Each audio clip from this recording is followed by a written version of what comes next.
the Bible. Is it hard to understand? When it comes to reading the Bible, the first thing that comes to mind is the fact that this is the Word of God. The seals have been broken, and the truth is here.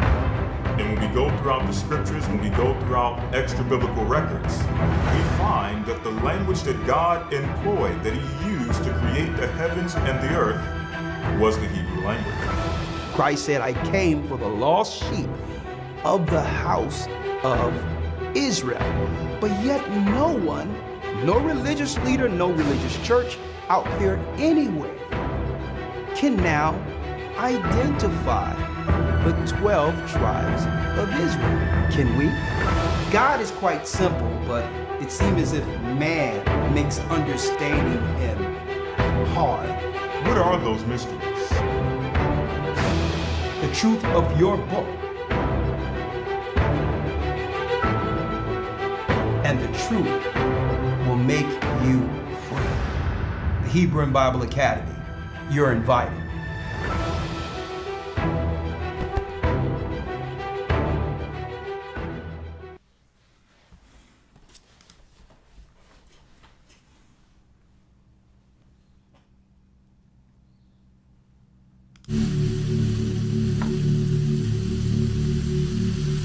Blessed.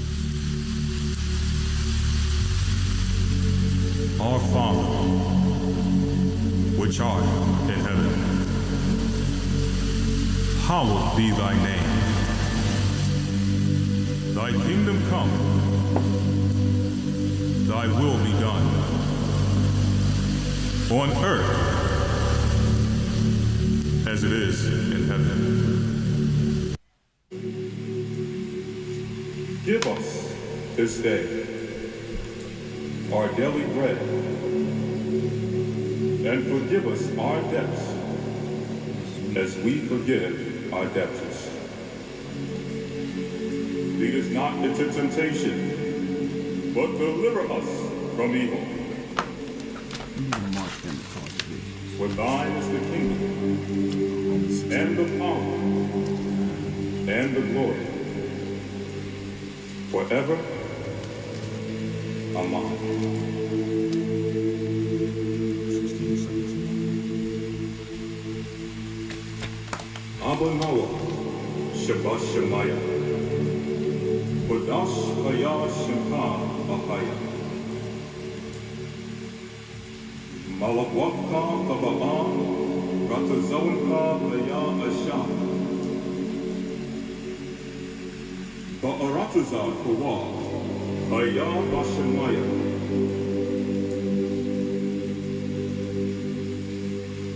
the thunder Noah, the Kong How Yawam, Wasalak Noah, Kawak Noah, Hasalak Noah, Kawak Noah, Wala'a, Kabayak Noah, Anasaya one above, our shy Noah, Manrad Bayalata, Kamalakwa Waha Allah, Ahatha Ara, La Iwalamia, Aman.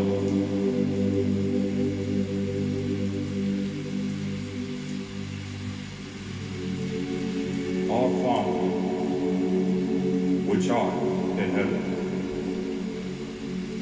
hallowed be thy name. Thy kingdom come, thy will be done, on earth as it is in heaven. Give us this day our daily bread, and forgive us our debts as we forgive our debtors. Lead us not into temptation, but deliver us from evil. For thine is the kingdom, and the power, and the glory, forever. Amen. Amen. Amen. Amen.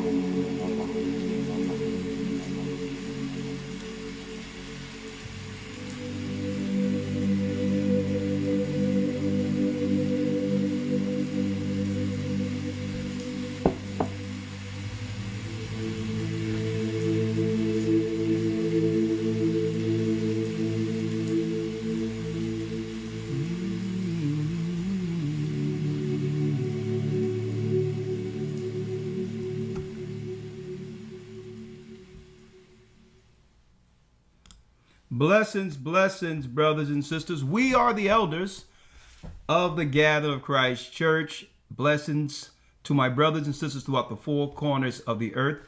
Shabbat Shalom. We're here with a serious lesson breaking down how hell has been released on earth, what that means for us, and what exactly we have to do to overcome the hell. Blessings, blessings, blessings. Shalom, shalom. And we're going to jump right in. Hell on earth. A condition where humanity experiences the consequences of rebellion, corruption, fear, and judgment. Hell on earth is not just fire and destruction. It is what happens when societies lose truth, lose order, and lose mercy, and forget God. Hell on earth begins spiritually before it manifests physically. Now, why am I going into this today? Because guess what? Earthquakes in diverse places isn't just HARP. The seismic activity that we see in the earth is opening up what? Chambers between the hell realm, the realm we can't see, and our three-dimensional earth we can see. And we're going to go into it today because most people are what? Are distracted or has cognitive dissonance, where they would rather believe nothing is happening to use that as a safety net. But guess what, folks? Just discarding or claiming you don't believe it or not, that's not a hedge. The whole earth will experience what's about to go down according to what? The prophecies contained in the Bible, whether they want to accept it or not. See, I would rather know. Knowing is half the battle. So we're going to talk about that today in this serious lesson that I hope through the Spirit of the Almighty resonate to those who are listening and or viewing this Sabbath lesson. We give all praise to the Most High, Ahaya, in the name of Yeshua, and that's his name, through the Ruach. We give full honor and glory and reverence to the throne.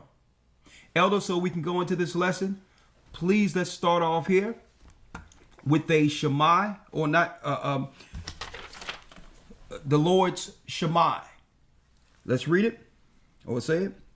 Shema Yasha'Allah Ahaya Allahaya Nawa Ahaya Achad. Shema Yasha'Allah Ahaya Allahaya Nawa Ahaya Achad. Hear, O Israel, the Lord our God is one Lord. Hear, O Israel, the Lord our God is one Lord. All right, brothers and sisters, jumping right in. Jumping right in. And if you can do us a favor, folks, if you can do us a favor, please hit the like button. They have the new hype button, whatever that is, because you all know they don't want the world to hear what's being taught here. Okay, we're under a shadow ban. And to prove we're under a shadow ban, how can you have 135,000 subscribers for well over a year and a half, and it's even? Not 135,001. So all of a sudden, we get to 135,000 and someone hits the stop button. Well, this is as far as we will allow you to grow. When common sense will tell us there's way more than 135,000 people subscribe to this channel. That's number one. But it's okay, as long as the truth get out there. We don't need it, but we're under a shadow ban. Okay? At the same time we're under a shadow ban, they're doing the same things with the comments. Right? Some of these lessons are resonating. Most of them are thought-provoking, which means it would lead to some level of discourse if one disagrees, or it would lead to someone actually making a comment on whatever content that's discussed within the video. But yet, we can have a video out there, 15,000 in a few hours, 20,000 before the day is out, or within 24-hour cycle, and it will show 12 comments. Mm-hmm. Which also showing you they're striking people from seeing comments. They don't want the interaction. Why? Well, if someone responds to your comment, they have to come to the channel, which give the channel another view. So they'll be like, you know what? We're just going to take away your comment altogether. You may see it or think you see it when you come to us, but it's not being registered. Mm-hmm. And what does that do? That'll frustrate people and make them believe that we are deleting their comments when we're not. And it'll frustrate you to the point where, well, if you're going to ignore what I say, then I'm not going to look at your video. See what they're doing? See what they're doing? So they'll frustrate you to make you think that we're deleting. Now, when people troll, we do get rid of that.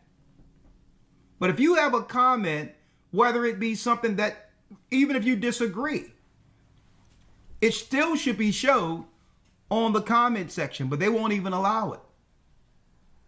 And guess what? We have no problem with people disagreeing. There's a such thing as healthy discourse, where some people are not disagreeing just to be on the other side, of an argument or conversation. Some people disagree because they genuinely disagree. It's something that they probably need understanding on. So we welcome those comments also if it's honest. Okay? If it's honest and you truly are standing on something that you believe prior to this, and you really want to understand what is the disconnect, that's what teaching is for. See? So we're under a shadow ban, brothers and sisters. So understand, we don't delete comments and all that. We don't do all that unless someone is just a serious contrarian, where they're just coming just to cause discourse or disrupt the work. Okay? So yes, we know there's a shadow ban if we have 20,000 views and only 10 comments. All right. But it's to be expected. So I just want you all to understand, persevere with us. Don't get frustrated. Understand that they're messing. We believe they're messing with this channel, and we have proof of it based on the fact that you can't stand at 135,000 subscribers even for over a year and a half. That's literally impossible. Okay? That's literally impossible. So, again, what they'll do by hearing this, they'll probably show in a few days that there's 135,050 subscribers. But they go in increments of tens. They never show each subscriber one at a time, and that's intentional. Right? Look, someone is confirming what I'm saying here. The like button disappeared before. I had to put the video on full screen to find the like button. Someone says, Elder, they did that to me. Right? So again, let's persevere. What they're trying to do through the Spirit is cause some type of negative experience where people would get discouraged. All right? And guess what? We could care less because we were doing this not because of the likes and all these other things from the beginning. It's to bring forth the word. But do not get discouraged. Hit the like button so other people can come and find out what's going on at the end of the world. All right?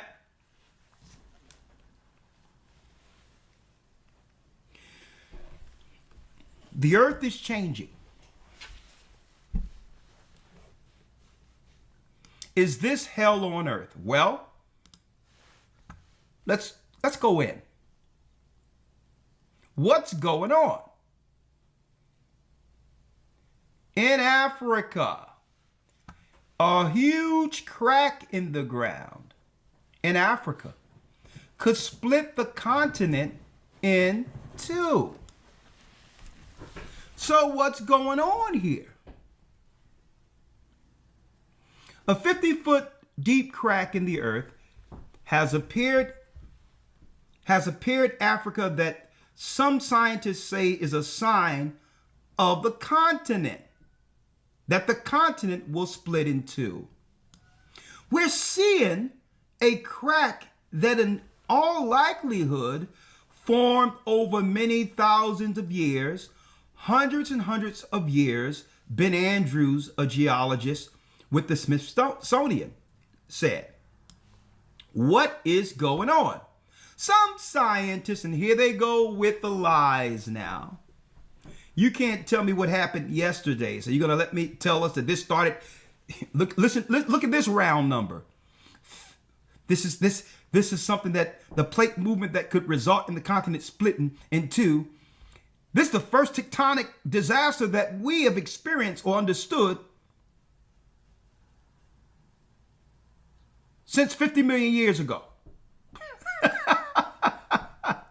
You can't tell us what happened yesterday. So this is how these Satanists pull this garbage out of their orifices to make you believe that this is just a normal phenomenon that happened every so often, every 50 million years. See that? Well, no. Because if they put out a number like that, automatically if you believe that the earth been here that long, it discredits the timeline according to the Bible. And it throws you from the only book that can explain this crack in the ground. The Bible. What if something is getting released through these particular earthquakes? Suppose there's something under the earth that is now affecting the psyche of the people who have turned to sin.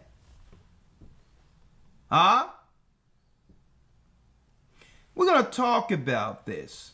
We're going to talk about this because this story is not just a one-off, brothers and sisters. It's not just a one-off. Seismic activity out of nowhere is happening on the West Coast. Seismic activity, they're not talking about it, that may lead to a serious earthquake that will what? Utterly decimate the coast going inland of California. No one is talking about this. No one is talking about this.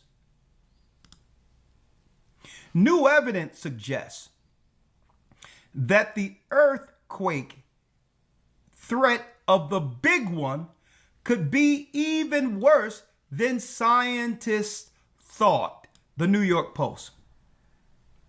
Everyone is posturing for this, folks. And they're not letting you know exactly what's going on. At the same time, they're talking this ground zero, patient zero garbage of a disease that automatically just popped out of nowhere that sounds eerily familiar to what? The theater that we just seen not too long ago leading up to what? Lockdowns, people staying in their houses, vaccinations and others. Right? They're talking about what? A scare with the disease, starting with patient zero. It should stay at patient zero. It will stay at patient zero if what? The world reacts with a sound mind and don't allow these stories to affect you. Well, it's at patient zero. Well, I tell you what, we're going to leave it there because we're not dealing with it. We could care less about it. So here it is, all of a sudden they come in with a patient zero. Right? I wanted to show y'all that. And it only will take effect if the people believe it. How do we know this? When they came with the swine flu years ago, people didn't bite and the story went away. It seems as if they were trying to do what they did a few years ago under that virus. Well before that, in 2010 and 2009, with the swine flu. But no one cared about it. No one was scared about it. No one reacted to it. So, right? So I just want to put that out there. So that's a non-story as far as I'm concerned. Now, it's every Californian's worst nightmare. Now, experts are warning the big one could be even worse than feared. And thank you all for your support. We love you. We thank you. And may the Most High bless you all for the continued support you do for the church. Now, experts are warning the big one could be even worse than feared due to horrific domino effect that could wipe out the West Coast. Science Daily this week highlighted a concerning study from Oregon State University showing a seismic event on the Cascadia subduction zone could trigger the San Andreas fault line. The San Andreas fault line, we're used to hearing the big one, Cascadia, before this catastrophic huge thing, said Chris Goldfinger, a marine geologist at the college and lead author of the study. Now, I'm not going to read the whole thing, but everyone is talking about the seismic activity that right now is going on outside of what? The borders of California. Now, folks, there was some serious seismic activity before. In the beginning, during the time of Noah, folks, the earth was one landmass called Eden. One landmass called Eden. Folks, if you can take all of the earth that fell into the seas and bring it up to surface, you can take all the continents and connect it like a puzzle. The earth before the flood was one what? One earth. One Eden. Because of sin, there was great earthquakes that broke that one area, that one Eden, into continents and drifted west, the land of angels, California. It's not called Los Angeles for nothing. Okay? These were lands that were connected to what? The fallen ones pre-flood. And earthquakes separated the earth, separated Eden.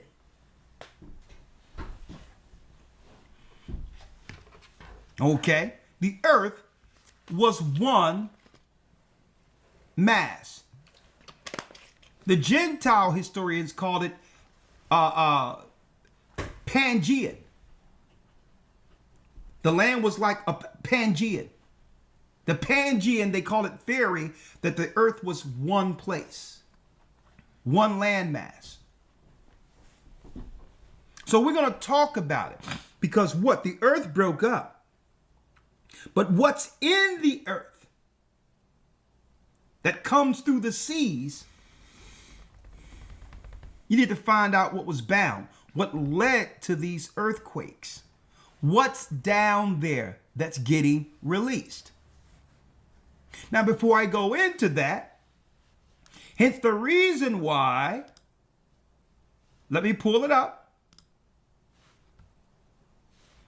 Let me read this also from the Economic Times. Now, why is this so important? Why is this so important from a political standpoint, an economical standpoint? Because all of this, disasters and all of that, affects the markets. Hence the reason why those that deal with stock and all that look into these things to prepare what's going to happen to them financially in case of a disaster. Right? Then it's politically. And then it comes down to what? It comes down to all the way down to how the government is going to manage the people in the event of a disaster. California braces for the big one. Seismologists warn of a massive earthquake that could strike any time. Folks, it's going down. Economic Times is talking about this. California may face a massive earthquake soon, according to a report in Newsweek. The Andreas Fault, they're talking about it. California and the San Francisco Bay Area, depending on the rupture location. And they're talking about a 10 on the Richter scale. Rising concerns. Now, of course, we're going to have the conversation with the body we have in California to talk about this, right? We're going to have that conversation next week, all in all. But folks, this is going to affect everything, not just California. Not just California. Now,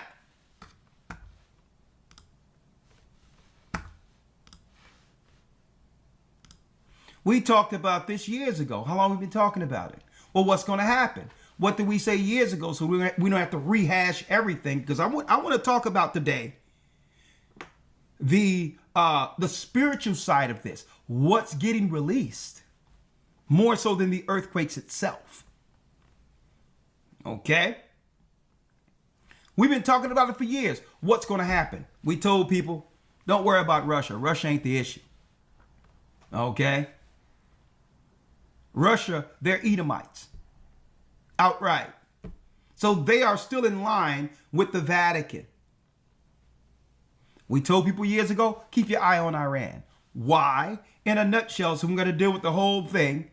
Because Iran is the one in prophecy, the ambassador that's going to come against Babylon. The new daughter of Babylon, America. And that eventually that will lead to missiles getting launched. Where it tell you in 2nd Esdras that those missiles come to Babylon. Now, this is where it gets interesting. There's already activity happening down there. But what they're not telling you is that all of the power plants throughout the United States are on a fault line. Folks, that's intentional. You don't strategically throughout the whole earth take power plants and put it in a place where there's seismic activity that can crack it open. That's well planned. That's strategically thought out. So that if there's one hit, just like if you was to crack a glass, what happens? You crack a glass and it keep on cracking and cracking until pop, it breaks. It breaks. Common sense will tell you that if you put nuclear plants throughout the earth in strategic places on fault lines, well, one earthquake or one bomb hit at the right spot will destroy the entire economy of the United States. The entire, matter of fact, let me show y'all this. Let me see, hold on. Let me see if I can get this to y'all real quick. There was a map that I showed on Patreon. Let me see if I have it here. 1 second. Let me see if I have it here. There's a map that I had on Patreon to show you the old Navy map that the Navy had out there in the event of an earthquake. Hold up.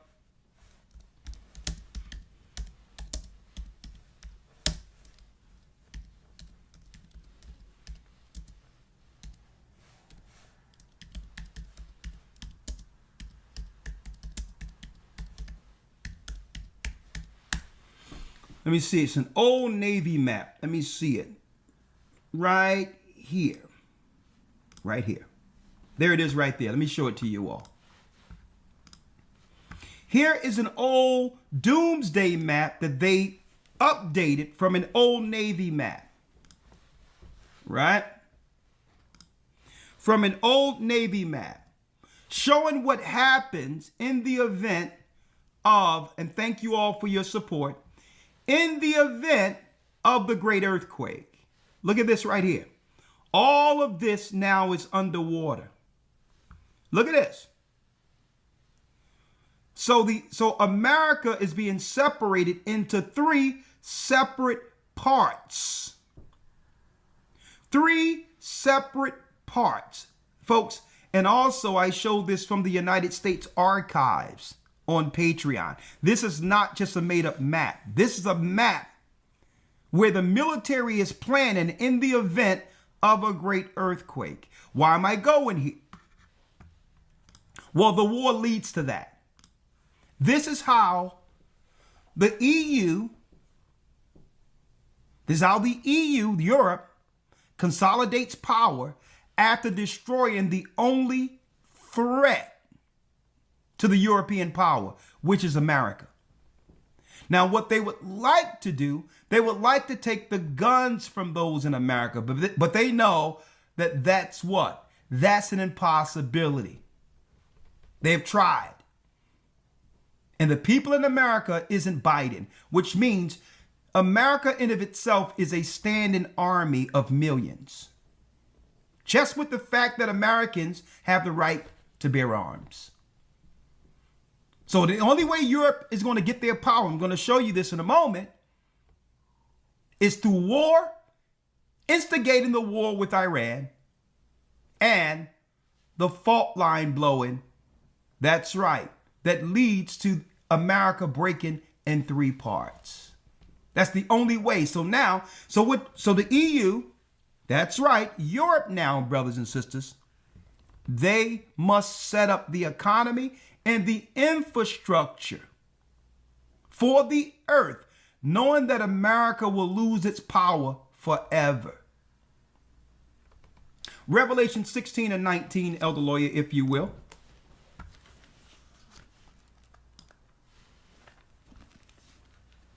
Revelation 16, verse 19. Let me get it here. It was in the book of Revelation. A matter of fact, we'll start at the 17th verse, Elder Lawyer. Yes, sir. Revelation 16, verse 17. Okay, let me grab the Bible here so they can see it. Revelation 16, verse 17. Let's read that. And the 7th angel poured out his vial unto the air. And there came a great voice out of the temple of heaven from the throne, saying, It is done.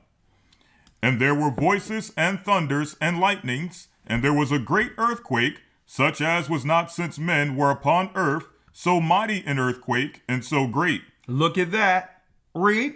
And the great city was divided into 3 parts. The great city was divided into what, Elder Lawyer? Into 3 parts. Into 3 parts. Into 3 parts. This is what America is bracing for. When this happens, all of those immigrants that were a part of what? That was a part of NATO that are now American citizens and have gotten what? American uniforms. they're going to be deployed throughout these areas, deployed by the government to keep the order for the cities that survives the earthquake. Okay, remember this video. During the Biden administration, at the end of it, they were letting all these military-aged men into the United States. They're not going nowhere, folks. Guess what? A sister told me she was she was responsible for sewing the names on the new uniforms, and these were all foreign names. Whether it be African, whether it be Ukrainian, whether it be Eastern European. These weird names, and she have to sew, a seamstress, sewing all these long German names, these long names on American uniforms. Okay, so what they're doing is setting a military in place that will keep order in the places they know that it will still be in existence after the earthquake. Right? And it says, and the great city was divided into 3 parts. Read. And the cities of the nations fell.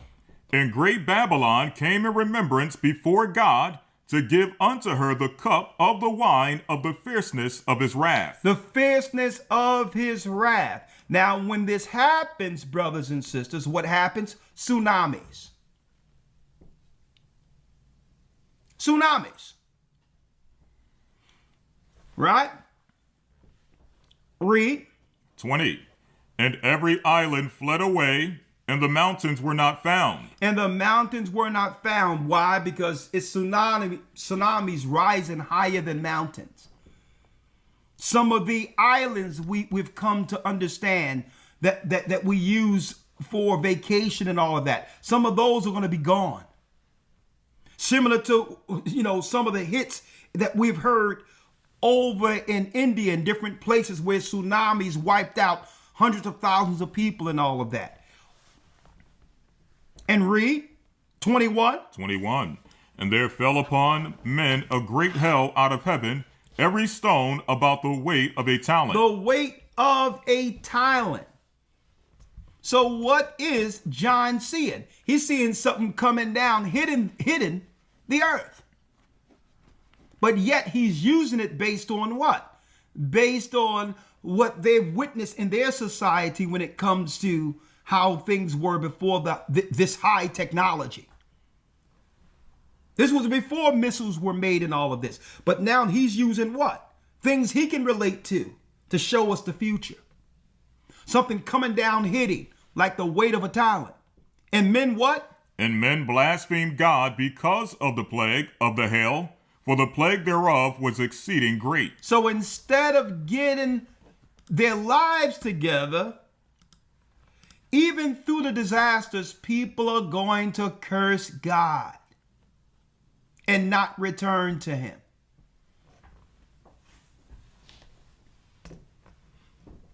Earthquakes in diverse places. Well, what's really going on?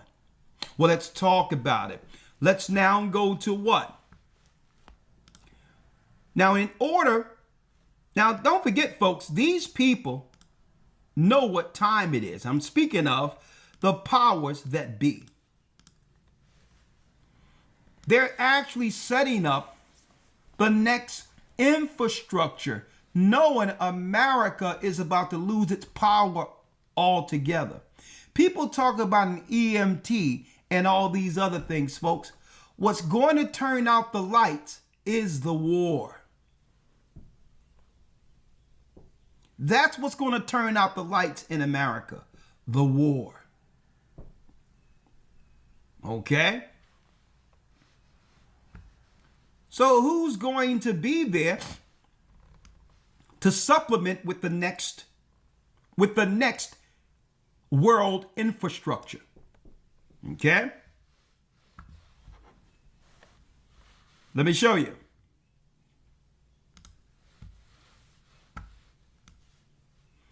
How the war in Iran has brought European countries closer together without Trump. So why is Israel urging America or Trump to continue in a war that they know America will lose? When I say lose, the loss is economically. Okay? It's not about how many people die. It's speaking of how much power, political power, and structural power you will use going into a war such as this, where the Middle East has a stranglehold on your economy and how your economy runs. So who would urge America to go against a country knowing that 20% of the oil resources to sustain the lives of Americans come from this region? It puts a chokehold on the whole economy. Who would convince Trump that this is a good idea? So people talking about Israel, Israel, Israel, Israel. Folks, these are Edomites from the Vatican. You know, right? The state of Israel and AIPAC are just proxies of the Vatican.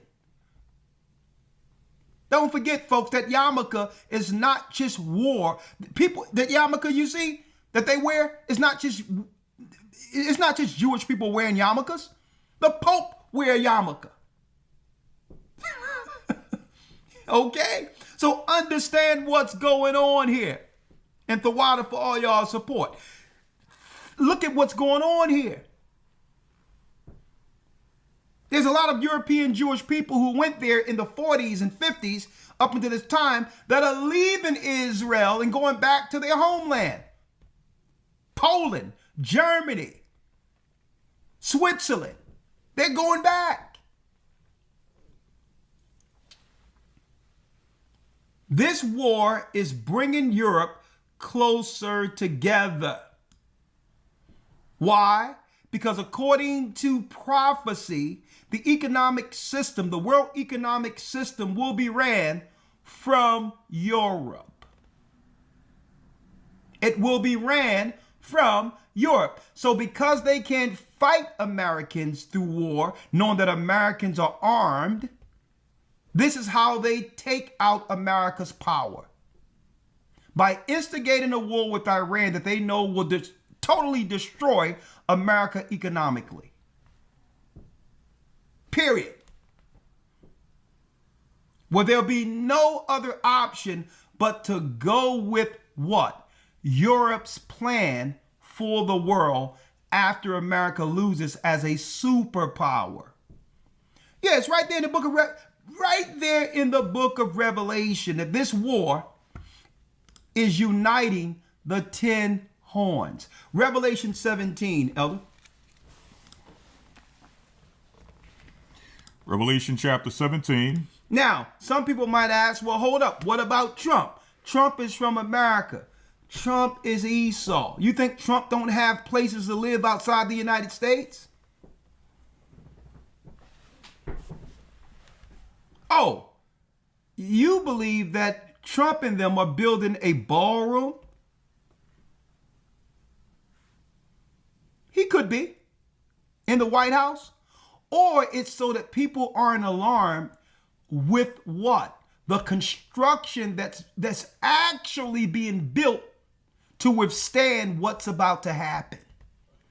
So now you're not going to look twice about some construction at the White House because out there they're putting out there that it's about a ballroom for Trump. You really believe that's all going on there? Could that be a cover for them fortifying the White House to brace for what's about to happen? The construction is just a cover. They're bracing for something. Remember this Sabbath lesson. And see, I've been watching this stuff, brothers and sisters, long enough to know how they use the media to cover what they're truly doing. They did it years ago during the Nuclear Proliferation Act over there in the 60s, going into the 70s. Over there in Israel, when Israel, the state of Israel, was supposed to show forth that they had nuclear capability. They did the same thing. What do I mean by that? They didn't sign the Nuclear Proliferation Act, and they let some black Hebrews into Dimona and said, y'all can build y'all little village here. Come back to Israel, you black folk. And while they were building Dimona, it was a cover for what they were building when it comes to their nuclear capability. It's the same thing. Same thing. So they'll build something and publicize, oh, the blacks are coming back as the Hebrews into Israel and all that, knowing that when Iran, that's right, gets stirred up according to prophecy, they was going to strike Dimona. So this is where we're going to put the black Hebrews. But between the crosshairs. So how did they hide that they had nukes back then? Using what? Construction as a cover. So when they talk about, man, Trump doing the ballroom, blah, blah, blah, blah, I'm like, okay. Yeah, that's what you think is going on here? Huh? Now let's go back to Revelation and show people what's really going on with the 10 horns, who are Europe. Edomites, they are. We're going to call it what it is. Okay? This is what?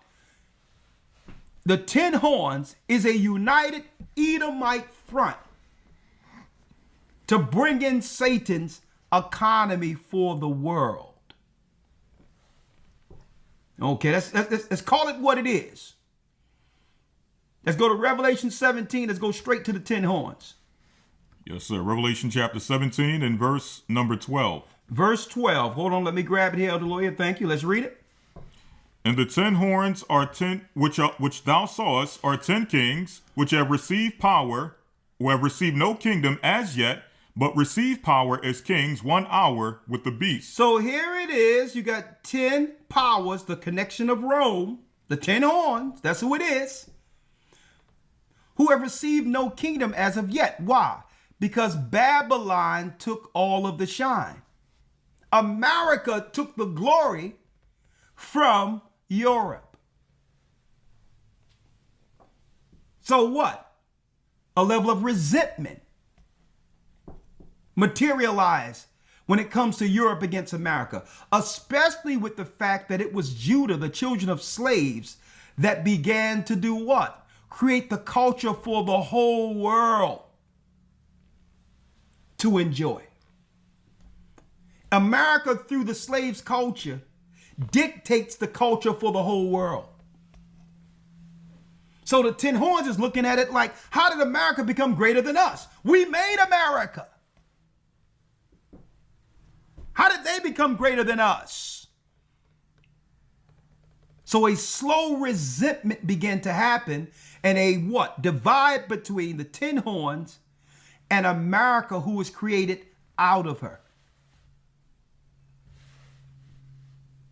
These have what?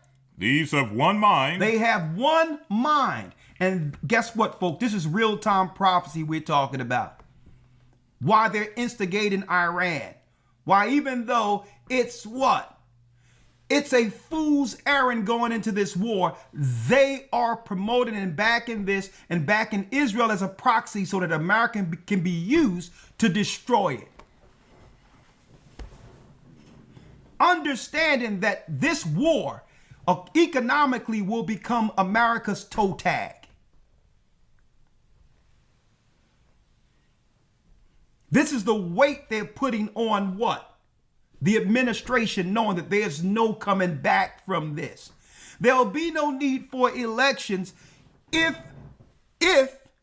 Trump go into a full-fledged war against Iran. You can forget about elections. And this is what they want. The Tin Horns want this.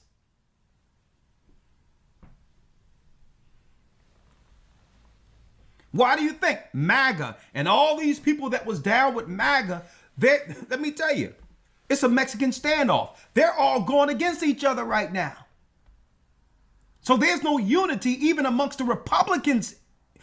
Guess what the Democrats have already done? They've been taken over by LGBTQ, trying to turn your children, your little boys into girls, so they're finished. And now the only moral party, for a sense on the surface, compared to the Democrats, are all fractured, fighting against one another. So America is already divided politically on every level, right? So now this emboldens what?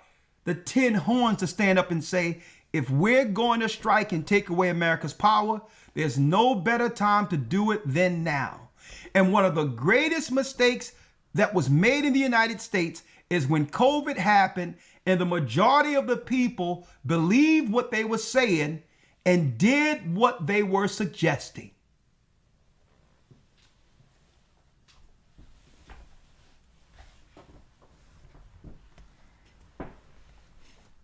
That began to break the power where there'll be no healthy people to actually replace the current population going forward. So they had to bring in immigrants so that it can be what? So you could have the optics of a normal population when the whole demographic has been changed with the Great Replacement. So that was the first leg of it. And now we're in this Iran war is a serious leg of it now because it has weakened America. Americans have to deal with the sicknesses and all of that come with you believing what? The political lies that have been put out there targeting us. And folks, let me say this. Hence the reason why I told people, don't listen to them. Don't listen to them. The Tin Horns is pulling the plug on America. Why are you listening? This is what they want. But let's go back for time's sake, because there's a lot I have to cover. Let's read it. Revelation 17:13. Yes. These have one mind. They have one mind. And shall give their power and strength unto the beast. And will give their power and strength to the beast. These are the Tin Horns who will do what? Roll out the mark of the beast system. It's their system.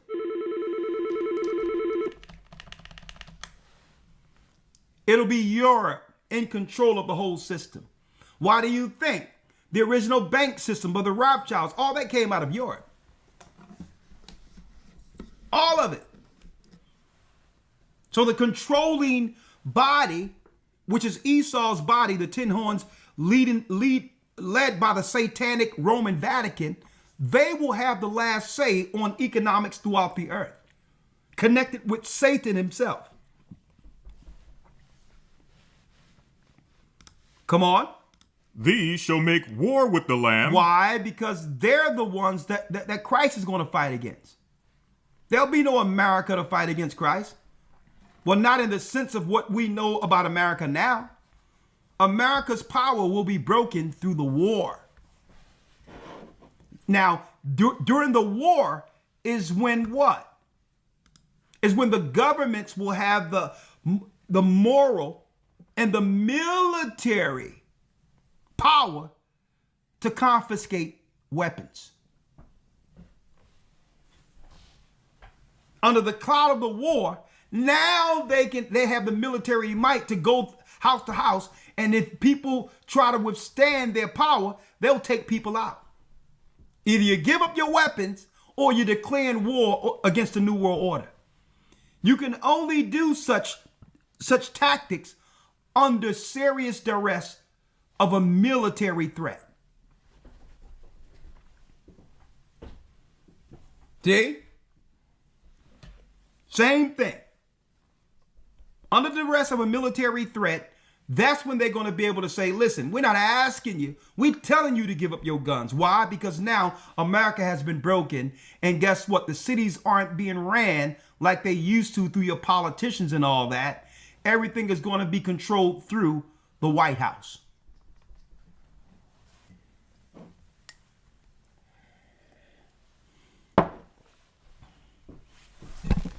Right? The 10 horns are the first 10 horns. You got Switzerland, Belgium. You have France, Spain, Great Britain, Netherlands. All the usual suspects. Germany, Russia, current day Russia. They're all a part of it.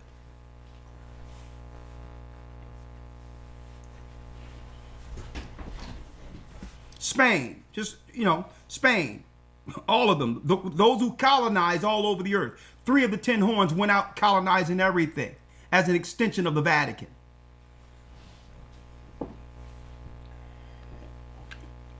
Let's read it, Elder. 14. 14. These shall make war with the Lamb, and the Lamb shall overcome them, for he is Lord of lords and King of kings. So Christ is going to stomp the Vatican out, in a nutshell. Christ is going to destroy the 10 horns. Read. And they that are with them are called and chosen and faithful. And faithful. Right? And he saith unto me what? The waters which thou sawest where the whore sitteth are peoples and multitudes and nations and tongues. A nation that's built out of all races of people. Read. And the 10 horns which thou sawest upon the beast, these shall hate the whore. They shall hate America. Why do they resent America? Because the slaves have risen into prominence and is dictating the culture for the earth. You would think Esau would get all the credit for the glory of the world. Huh? How can slaves, people be brought up in boats, influence the whole earth? Because we're God's people. That's why. See? You can have a little kid from Indiana broke as a joke from the children of slaves and become the greatest icon throughout the earth, like a Michael Jackson.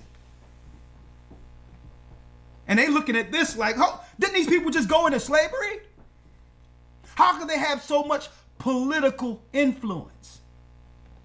This is why they resent America.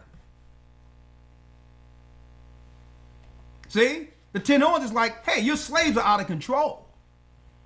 How can now they can dictate? You can have somebody that come from Chicago that had nothing to do with fashion, like Kanye West, and then have an influence on whether or not something sells in Europe. Huh? This is why they resent America. If Esau could get the credit for culture and everything, they would let it stay intact because it's their glory.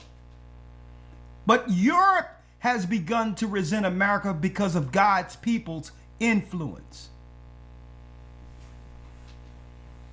See that? So this is why they resent it. Because what they can't stop is, what they cannot destroy is what we're made of. We're made of the Most High's essence. We're the children of Israel. That's what they resent. The same God who's going to send the Christ to destroy the Vatican, Christ's blood runs through our veins. And they know it. Huh?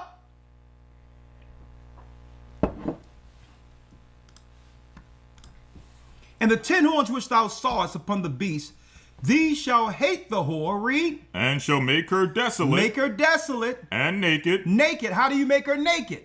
By destroying America's economy. By destroying her economy and ridicule America through the media now. America is a joke on all of European television. Read. And shall eat her flesh. Eat her flesh. We're going to take all of her economy, all of her treasury, and send her money to the Ukraine, to Israel. That's eating the flesh. That's tearing her apart and taking everything and giving it to the others. No economic floor to stand on. Take all the jobs and give it to the outsiders. Make it where all customer service is done. Make it where AI will take the jobs you used to have. And then here's the last piece. And burn her with fire. That's what we're seeing right now. Through the policy of instigating Israel against Iran, by proxy, the 10 horns is using Israel to destroy America with fire. By utilizing politically the Iran-Israel conflict. Huh? How long we been talking about this? Huh? Now let's go in.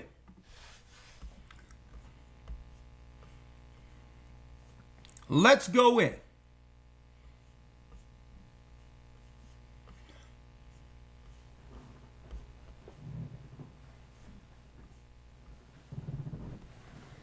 Let's go to Sirach. We're going to Sirach, which is Ecclesiasticus in your Apocrypha or Bible, brothers and sisters. We're going to Sirach, Ecclesiasticus 26 in your Old Testament. Let's see here, Wisdom of Sirach here, right here. 28, 26, and 28.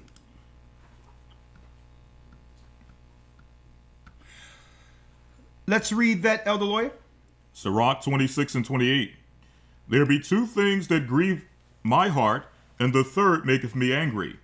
A man of war that suffereth poverty, a man of understanding that are not set by, and one that turneth from righteousness to sin.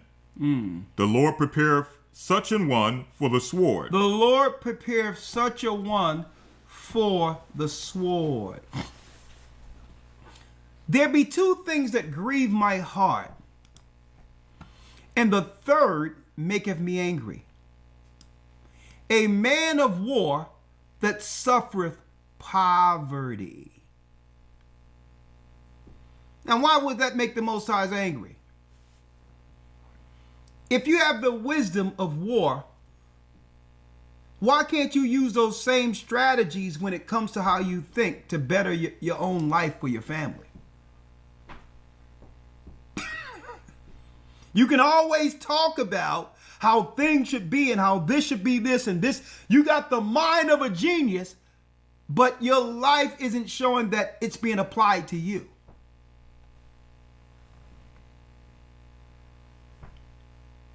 Read. And men of understanding that are not set by. Men of understanding that are not set by. There's nothing in their life that's showing that they have the understanding. They can talk about it, but they can't apply it to their own lives.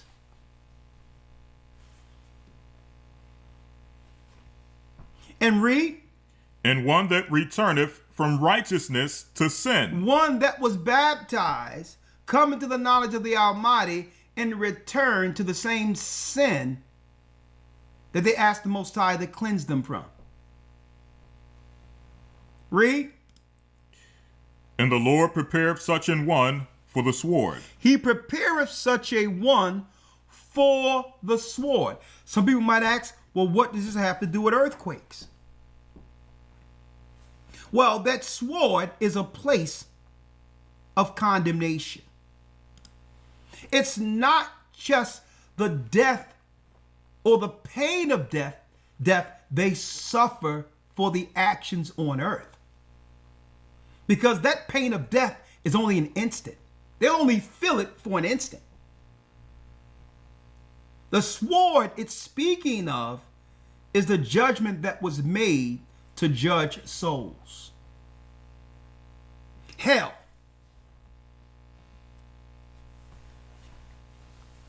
And guess what? You have many people out there who stick their head in the sand like ostriches and say, well, okay, well, according to my pastor, according to my teacher, hell doesn't exist. Guess what? You don't have to believe hell exists. But you will know once you leave here. See, the Most High is not in this position of power to try to convince mere man of his power. You can stick your head in the sand and say, well, because we don't believe, hell doesn't exist.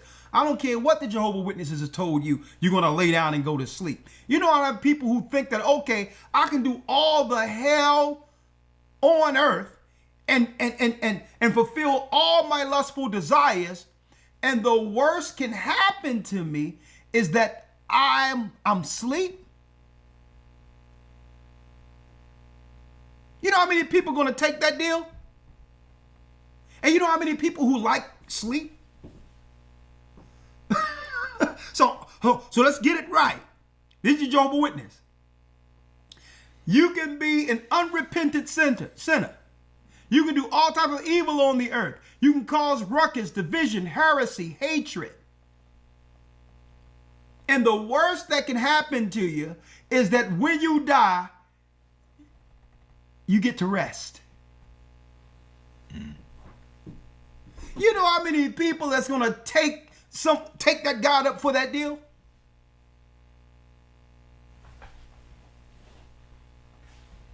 And I remember even Hebrews talking about, hey, hell is a condition. Hell is what happens on earth. All these weird doctrinal teachings that Lucifer is the white man and heaven and hell is a condition on the earth. What? So when the judgment comes, what's the judgment? Well, you die from the nuclear missiles. All right. So, okay, if I'm an Israelite, you die from the nuclear missiles. There is no hell now. And then you go and rest and come back in the third and fourth generation being born under Hebrews in the kingdom. Okay, so let me make this right. So if I'm an Israelite by blood,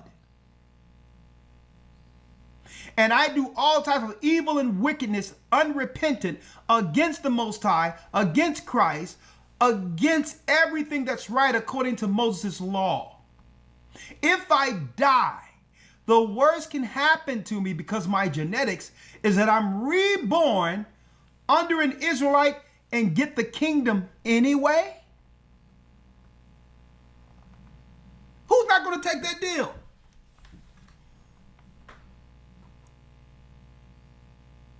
You see how that's nonsense when people try to deny hell exists and what type of crazy hoops they have to jump through because they don't want to accept the obvious. Hell is real. It's the true sword in judgment after death. Let's get Sirach. The 27th chapter, if you will, Elder Lawyer. And let's start at the first verse. Yes, sir. Sirach 27, verse 1. Let's read it.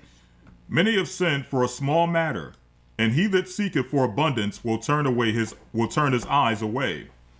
As a nail sticketh fast between the joinings of the stones, so doth sin stick close between buying and selling.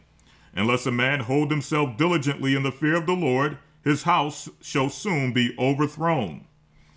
As when one sifteth with a sieve, and the refuse remaineth, so the filth of man in his talk. The furnace proveth the potter's vessel. What proved the potter's vessel? The furnace. The furnace. Now the Most High is giving you wisdom here. You can't make the potter's vessel unless there's fire.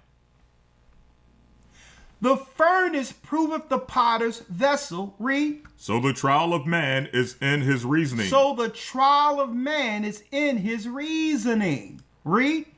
The fruit declareth if the tree have been dressed. So is the utterance of a conceit in the heart of man. Praise no man before thou hearest him speak. Praise no man until they open their mouths. Let them talk long enough and you'll know what they're really about. They'll never say what it's about initially, but let them talk enough and you'll be like, well, okay, I see what we're dealing with here. This person is dumb gum crazy. Okay, read. For this is the trial of men. This is the trial of men. Let's talk about the vengeance of the Most High. We're staying with some wisdom here. Let's go to Sirach 28 and let's read 1. Sirach 28 verse 1. He that revengeth shall find vengeance from the Lord, and he will surely keep his sins in remembrance. The people who seek vengeance will seek what? Will find vengeance from the Lord. That means people trying to get their own justice. I'll be like, I believe in the Most High. People do anything against me, say anything against me, and this is what I'm saying with y'all, folks. Don't try to retaliate. Leave space for the Most High to put his foot in it. If you try to retaliate and justify yourself, then you're telling the Most High you don't need his help in it. See how that works?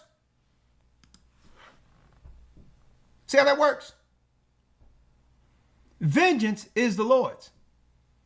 If you know you're right and the people that are going against you are evil and wrong, you don't have to say anything because you know the Most High knows it. You sit back and watch the Most High work. And in time, the Most High going to show forth his vengeance against those who have done evil. See how it works? That's how it works. He that revengeth shall find vengeance from the Lord. That means I'm going to do this to a person. I'm going to do that to a person. That person is in trouble. In serious trouble. Because why? The Most High is looking at it and he's saying, well, hold up. Suppose I would have done everything you're thinking about doing to another person to you, when you have done worse than that person. So, folks, what we're showing you is why the Most High created hell and why there's earthquakes showing up in the earth right now. It all ties together. It all ties together.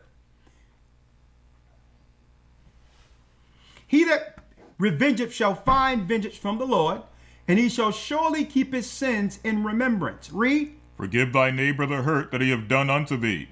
So shall thy sins also be forgiven when thou prayest. Forgive thy neighbor the hurt that have done unto thee. And see, this is how you can walk light without darkness. You can say what you want and do what you want, but guess what? I forgive you. Now, if you do that, then the darkness that comes into your mind, because the more negative you think about a person, the more you seek vengeance. You seek to justify yourself against this person. So the darkness overcomes you, and that creates murderers. See how that works? But if you say, you know what? Listen, I got my life alive. As long as my body isn't harmed by a person, okay? As long as you keep your distance, I forgive you. You can say what you want. You can do what you want. But I'm not going to let the darkness on you enter me. I forgive you. Because with that now, I can go on with my duties according to the Almighty without feeling dark against any person. You, brothers and sisters, do y'all understand the power of forgiveness? When you forgive, don't forget, you think about Christ's hands being nailed to the stake and how he had to what? Forgive all, being totally innocent. And he's up there on the throne looking at you do the same thing. He's looking at it and saying, you know what? That's my son. These are my people. You know how much power that is? Where you don't have to justify yourself. And Christ is looking at you saying, now, here's an opportunity to see who's really with me. Here it is.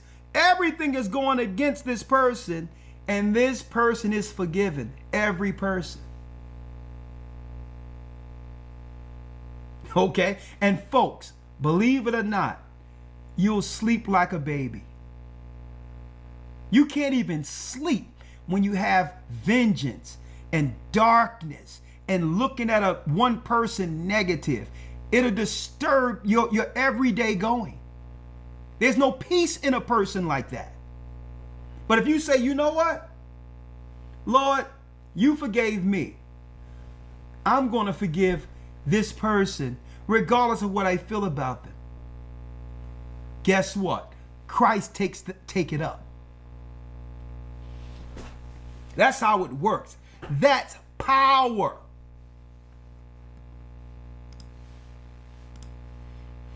Forgive thy neighbor the hurt that he have done unto thee. Read. So shall thy sins also be forgiven when thou prayest. Because that's how your sins are forgiven. How can the Most High what? Fulfill or give you your prayers fulfilled? Think about that, folks. When he's forgiven you, but yet you can't forgive your brother or sister. So why should he fulfill your prayer? See? Read. 3. One man beareth hatred against another, and doth he seek pardon from the Lord? If you hate your own brother or sister, and believe it, there's things that happen in the earth that would drive someone to feel justified hating someone.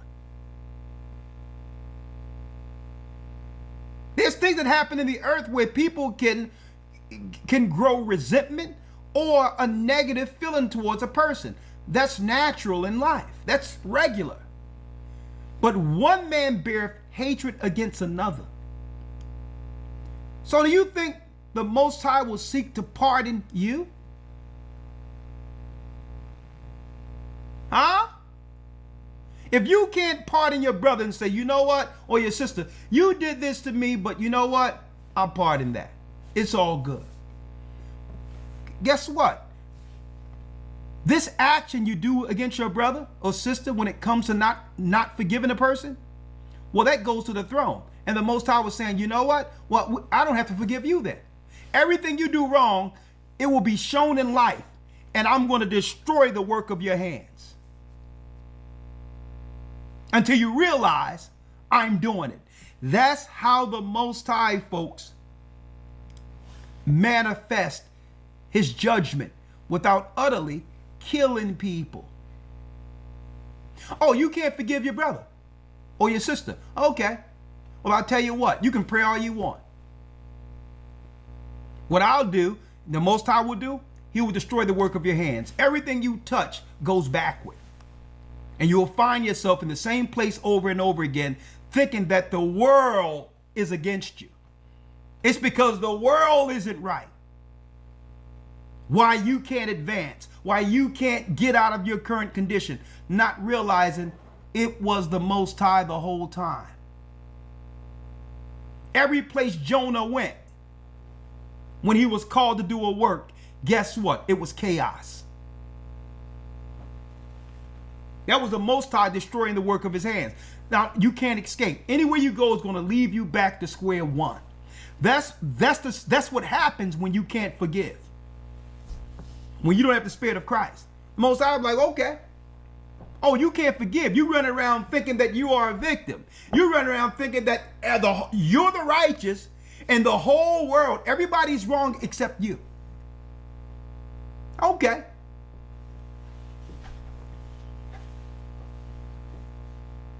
That's how it works, folks. One man beareth hatred against another. Read. And doth he seek pardon from the Lord? So you think you're justified in Christ? You think the Lord is going to forgive you? Well, because of this or because of that, so what? How can you expect Christ to forgive you? Read. 4. He showeth no mercy to a man which is like himself, and doth he ask forgiveness of his own sins? He showeth no mercy that's no different than a man like himself. You have a man or woman that's just as worse as the person they hate, who is just like them. And do he ask forgiveness of sins, of his own sins? That means what? You ask for forgiveness for your sins, but you hate a person for doing the same sins you're asking the Most High to forgive you for. Insanity. Insanity is what it is. 5. If he that is but flesh nourish hatred. If you nourish hatred, that means you live in hatred. Your existence is hatred. When you speak, all you can talk about or think about is the hate and vitriol you have against a person. But you're not going to come like that. You're going to always come with, well, you know, it's just a concern. I'm just trying to see it this way. You're going to come in a way where it seems as if it's innocent. But it's hatred in your heart. I'm confused. I'm just trying to figure this out.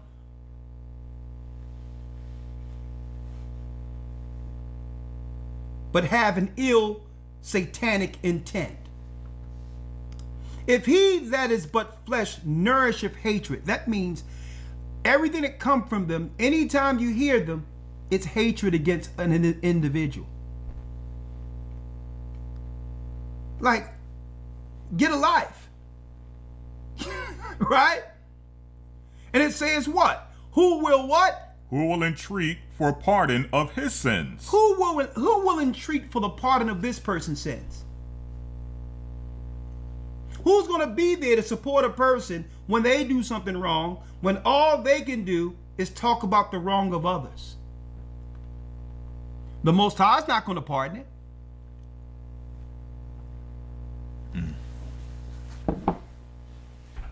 Huh? The Most High is not going to pardon. 6. Remember thy end. Remember that we all have to see the Most High at the end of this. Think about that. So no matter what you're dealing with in the moment, you have to see, and I have to see the Most High alone at the end of it. Remember thy end. Read. And let enmity cease. Let what? Let enmity cease. Don't let enmity, the devil, take you. This is how the heavens were divided. This is how the angels fell.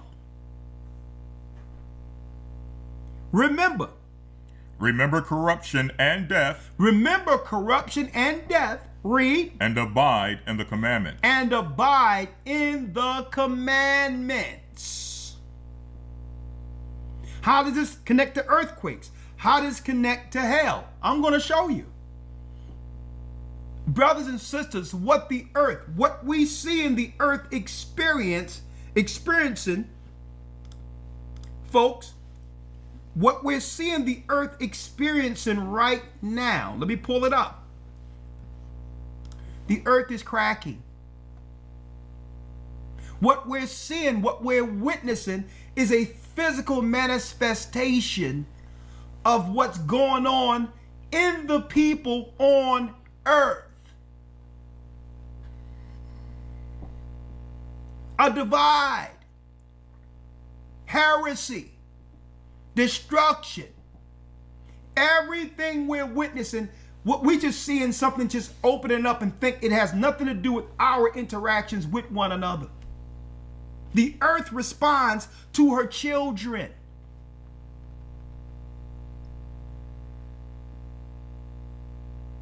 It's all connected.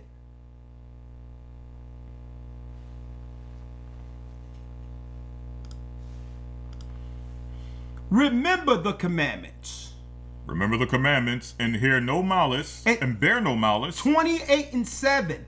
Remember the commandments and what? And bear no malice. And bear no malice. You can tell when a person has a demon of malice in them. There is no rest. They become obsessed.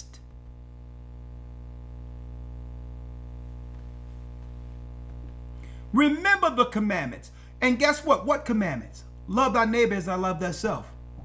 And Christ says, with that fulfill all the laws and the prophets. Forgive as you hope that I will forgive you in heaven. Forgive your brother or sister their trespasses as I forgive those who trespass. What? You're forgiven based on how you forgive the trespasses that are done against you.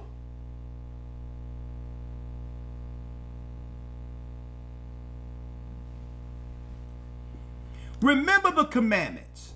Read. And bear no malice to thy neighbor. And bear no malice against your neighbor. Remember the covenant of the highest. Remember the covenant of the Most High. And wink at ignorance. And wink at ignorance. There's a lot of things the Most High could judge us for, but he wink in our ignorance. He said, you know what? I know it's in this person who can overcome this negative that's in them.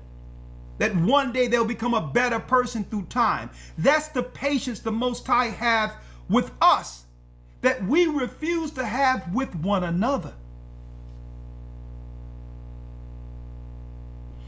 Where we can be obsessed with just some negative. Even if it happened 10 years ago, 15 years ago, we'll still be obsessed as if it happened today. Instead of saying, you know what? Maybe the person is a better person than they were 10 years ago. Maybe if this happened with this person 5 or 10 years ago, maybe they learn from that and they're better and they can make amends, not just with the Most High, but with you too. But we want to hold a man to our view of a man. That a man or a woman can never overcome their past transgressions.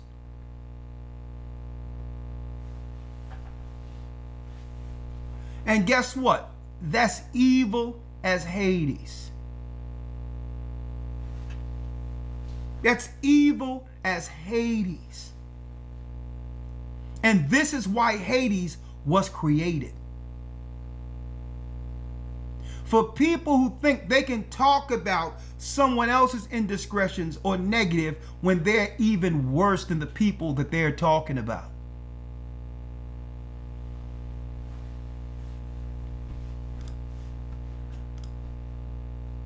Remember the commandments and bear no malice to thy neighbor. Remember the covenant of the Most High. And what? And wink at ignorance. And wink at ignorance. Abstain from what? Abstain from strife. Abstain from strife. Don't let nobody try to call you or bring you into their darkness or strife.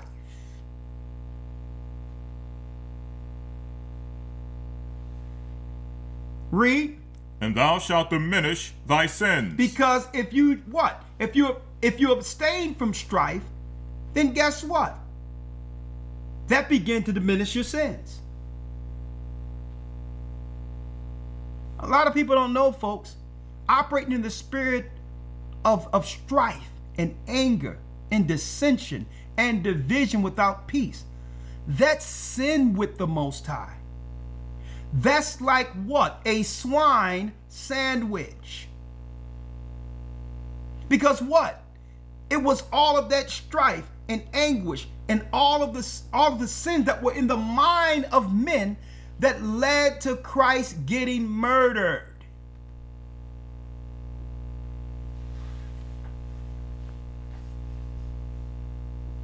Abstain from strife, and thou shalt diminish thy sins. For what? For a furious man will kindle strife. For a furious man will kindle strife. What do that mean? When you're kindling strife, folks, you're throwing gasoline on it. Okay, this is something else. Let me see if I can make this bigger. Let's see what else I can create to cause some strife and anger and dissension amongst people. That's an evil, wicked person, where they'll find people to kindle strife.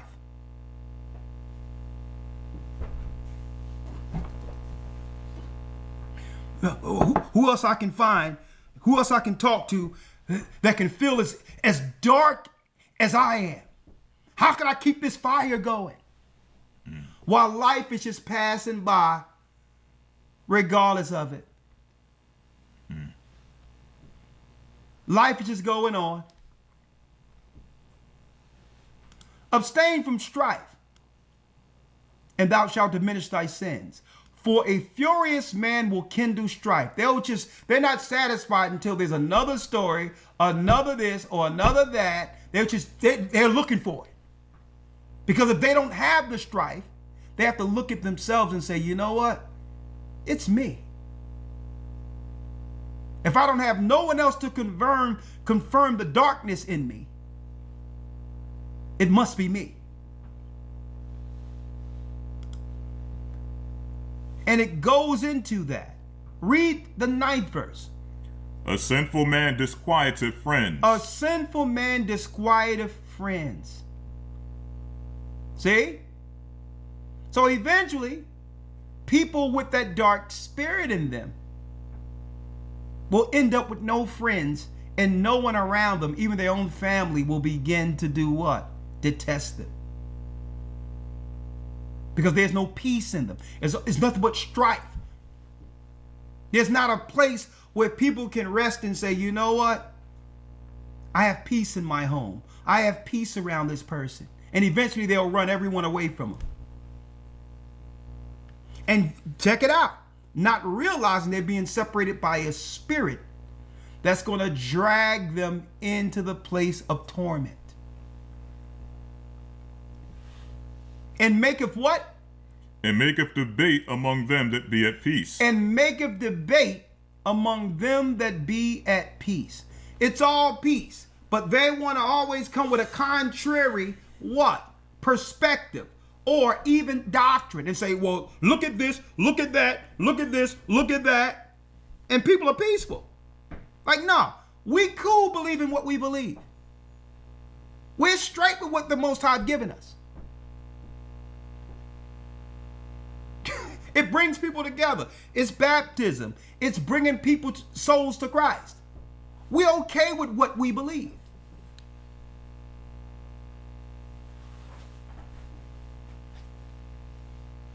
As the matter of the fire is, read. So it burneth. And this is where it goes into the earthquakes. And this is where it goes into hell. And I'm going to show you, folks. Because if you let a fire burn in you, it leads one to the fire that's waiting.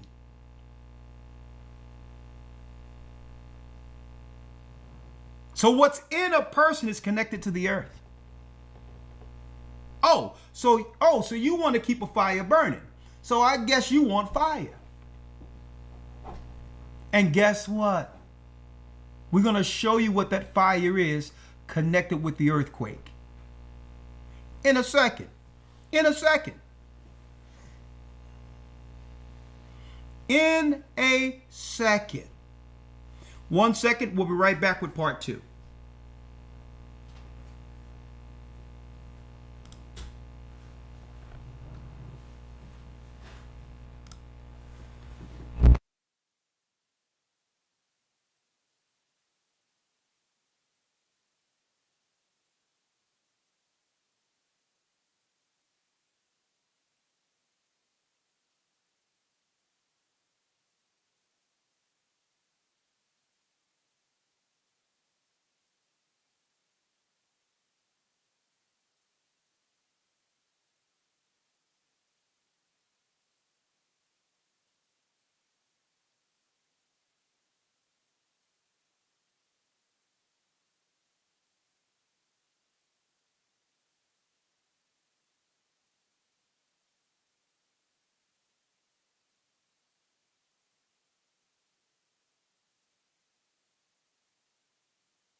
All right, brothers and sisters, let's go in.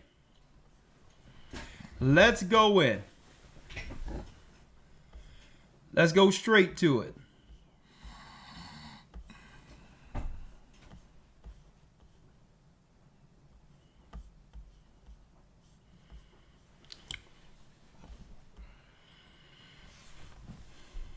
Check 1, 2. Okay, we good.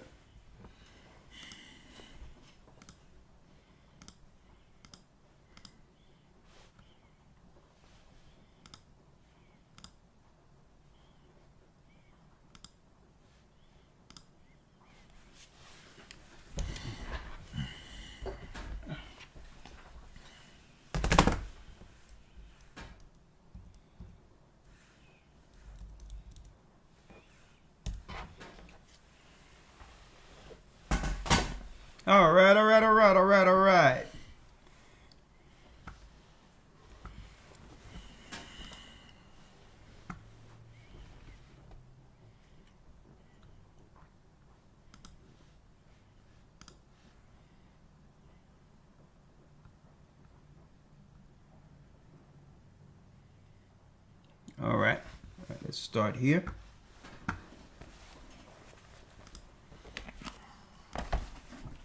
All right, brothers and sisters, jumping right in part 2.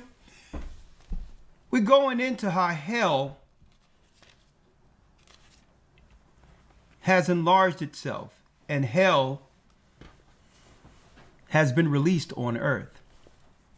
What we're witnessing with all these anomalous behaviors where there's division on every side, it's because, like I mentioned earlier, the earth is messaging to the people that what's going on with the people, the divide, the sin, and all of that is manifesting itself physically. For those who missed it, who have just come in, a huge crack in the ground in Africa could split the continent in two. What is this? Have this happened before? Keep in mind that the earth was at one time one continent. So let's talk about this. Let's now go to Isaiah 5, verse 14. Yes, sir. The book of Isaiah 5 and 14. Yes, sir. Therefore hell have enlarged herself. Therefore, matter of fact, let's go to the 13th verse first. 13. Therefore my people are gone into captivity. Therefore, God's people Israel has gone into captivity. Why? Because they have no knowledge. Because they have no knowledge. Israelites lost the knowledge of their past, the history of the laws that God gave us at Mount Sinai under Moses, the history of our connection with Christ and the disciples before the fall of Jerusalem. That's the knowledge we lack, the knowledge contained in the Bible. Read. And their honorable men are famished. The people we're looking up to fill in the blanks, to give us the understanding, well, they're famished. That's like asking what? A starving person to give you knowledge on how to eat.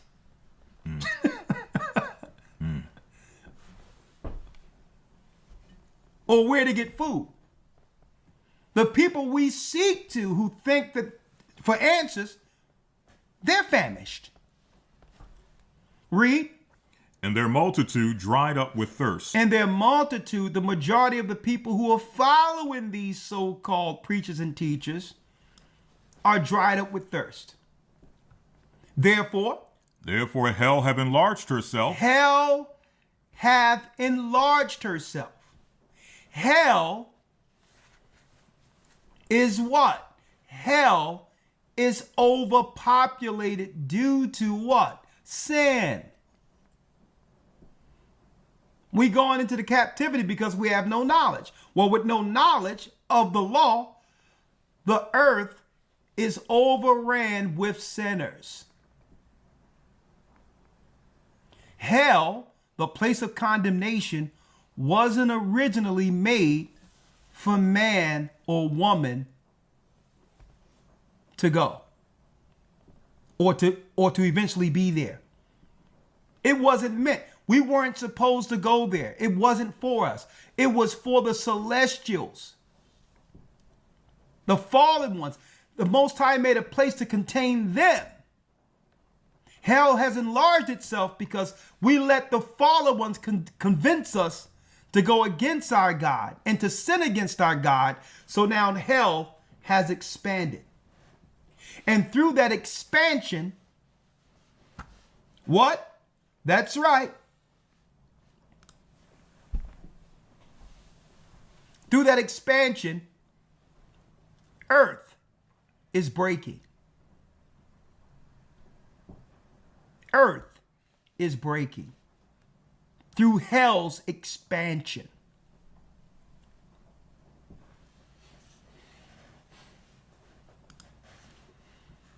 Therefore, hell have enlarged herself and opened her mouth without measure. Without measure, read. And their glory and their multitude and their pomp, and he that rejoiceth shall descend into it. There you go. Those people who will descend in it. Right? And open their mouth without measure, and their glory and their multitude and their pomp, and he that rejoiceth in this world doing wickedness shall descend into it. Now let's talk about this for a second.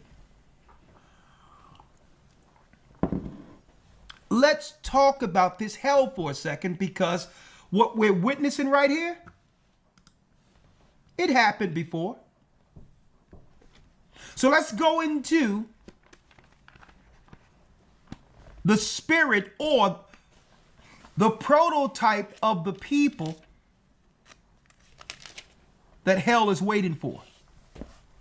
Here's the profile.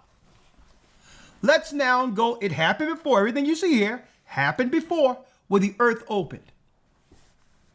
Let's now go to the book of Numbers, the 16th chapter.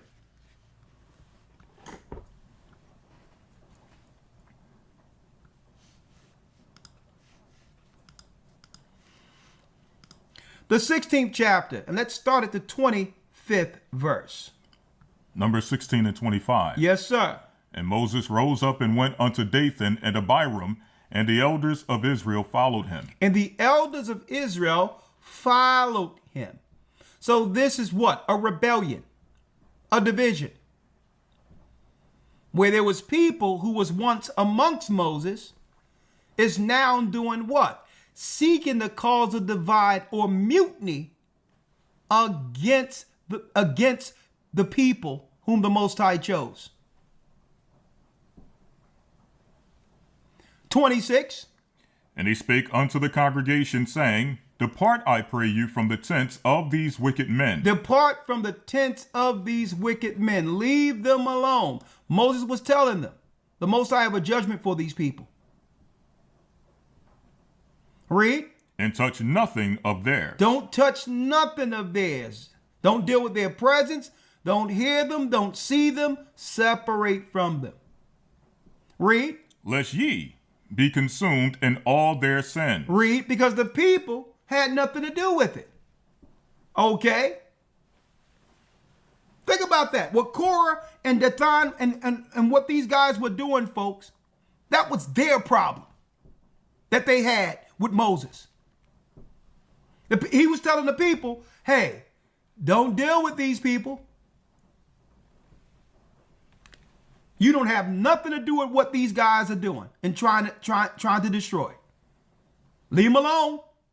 They're very dangerous. So at least what did Moses do? He had grace enough to do what? To warn the people. Like, yo, these guys had already went left. They've already went left. There's no recovering them. You better separate from them.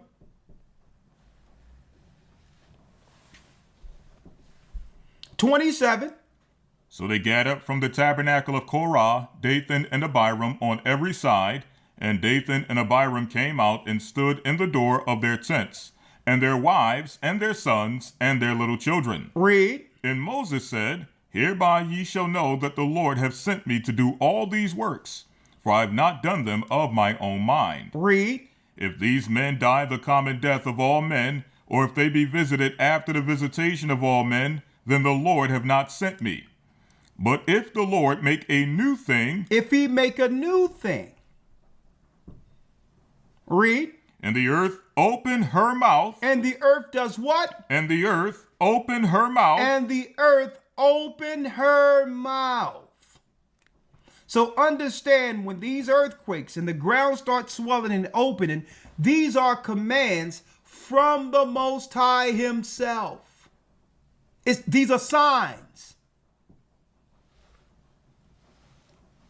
These are signs. But if the Lord make a new thing, and the earth open her mouth and swallow them up, read, with all that appertain unto them, and they go down quick into the pit, then ye shall understand that these men have provoked the Lord. you will see that these men provoked the Most High. These are they who all they know in their heart to do is to divide, not connect with the Most High, not lead, not seek a unified front with the Most High to make it through. Okay? In their whole mind, they're driven just to divide, when really they have no power, no inclination, or the mind to lead.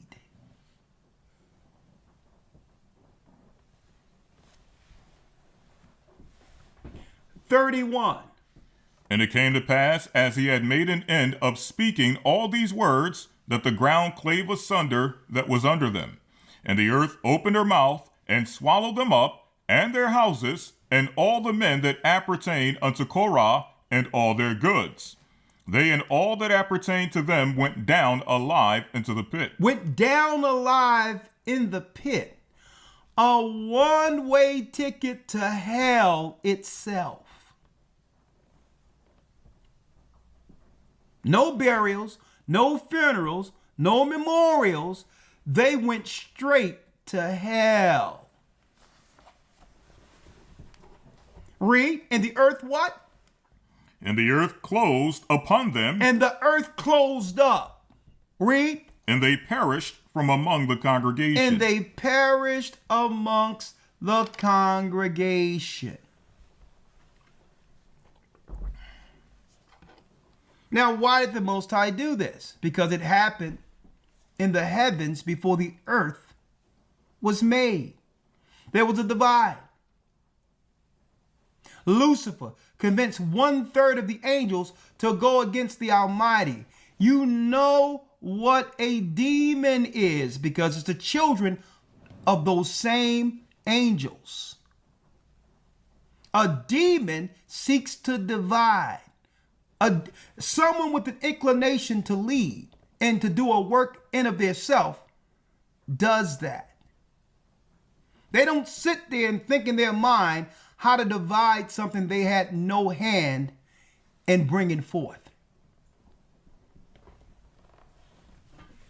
See? So the same thing with Dothan, the same thing with Korah. They sat there and seen Moses and said, well, even though they weren't chosen, and they looked at it and say, hey, why don't we divide the people?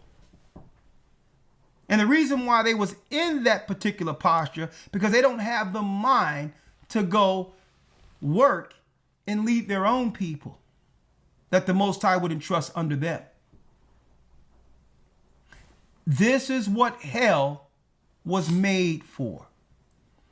You can tell those who are in the spirit of the fallen ones,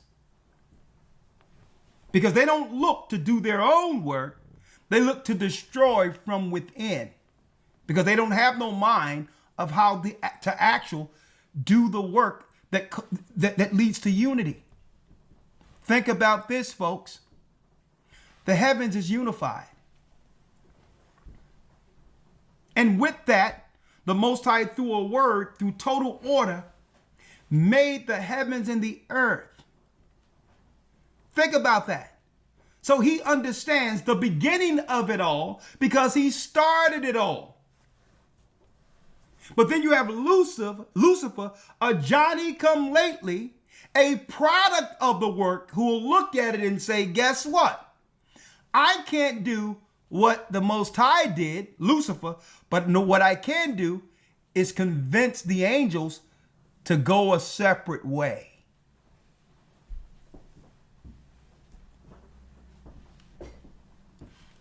Hell is prepared for individuals like that. Let's go there.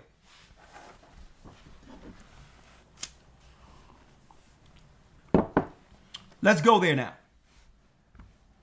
Let's go now.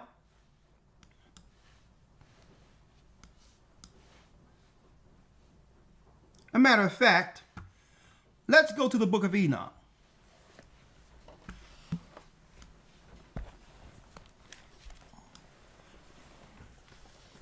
So hell is a place. A matter of fact, let's go to the desert Dudiel. Straight there first.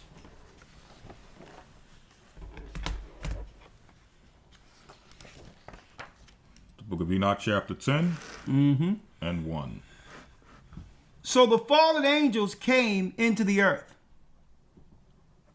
200 of them during the time of Jared, where Enoch was taken up into the heavens, brothers and sisters, because he would be the one utilized by the Most High to judge the disobedience.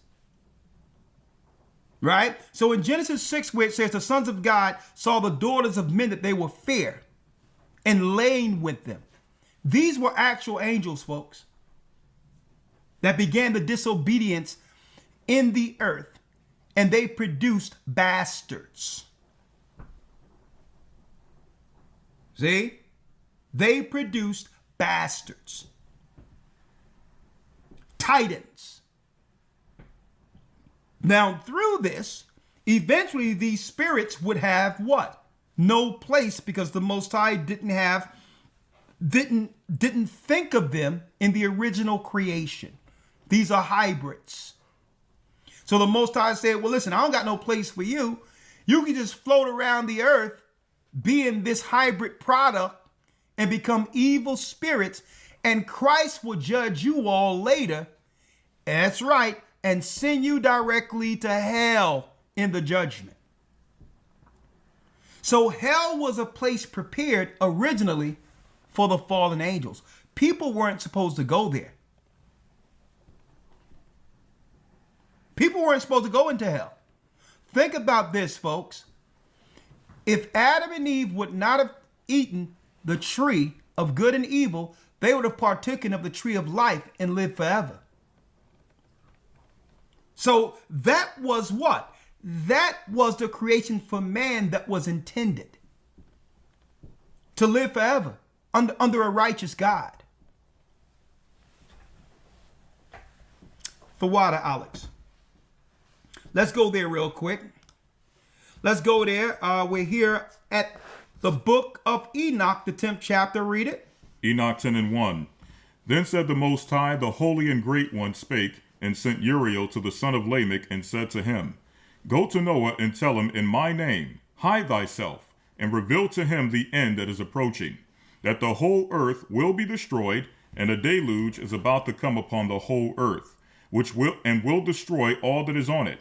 And now instruct him that he may escape, and his seed may be preserved for all generations of the world.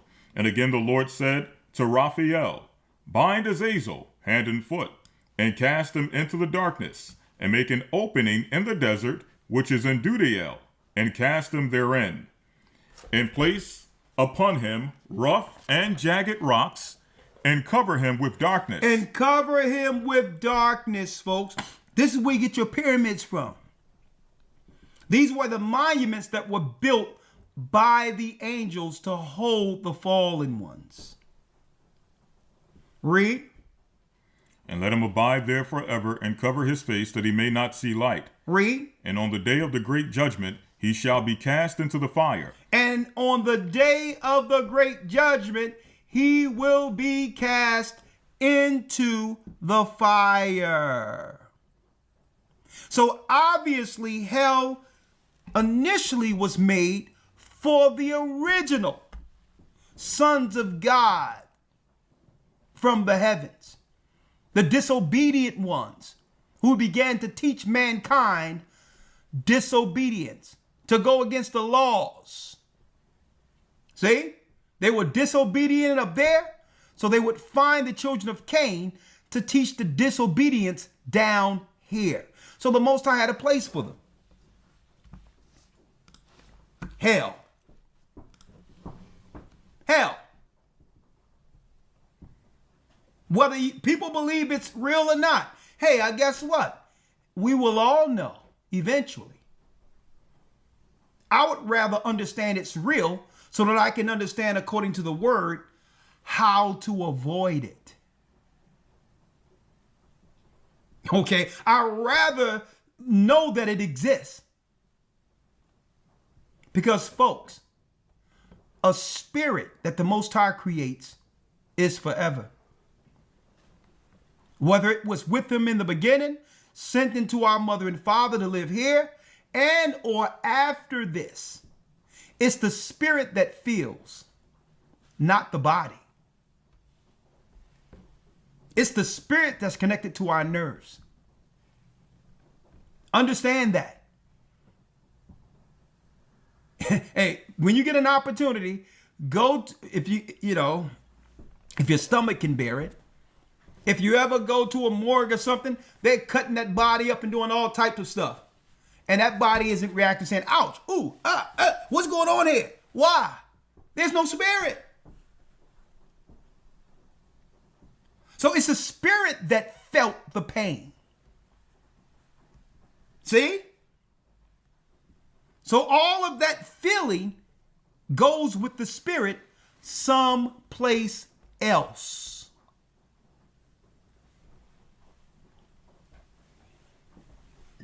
Huh? So Azazel and the fallen angels were bound in hell. Hell exists. But then there's another thing, if you will, Elder Lawyer. Now let's go to the 15th chapter to show you the children that came out of the fallen angels. Let's go straight to it, where it says, and now the giants who were produced from these fallen angels. Yes, sir. The book of Enoch, chapter 15. Let's start at 8. And verse 8. And now the giants who are produced from the spirits and flesh shall be called evil spirits upon the earth. Shall become evil spirits on the earth. So once the titans or the giants die, their spirits roam the earth, seeking people to inhabit. Seeking people to inhabit. Now, how do you know if you're dealing with a possessed person?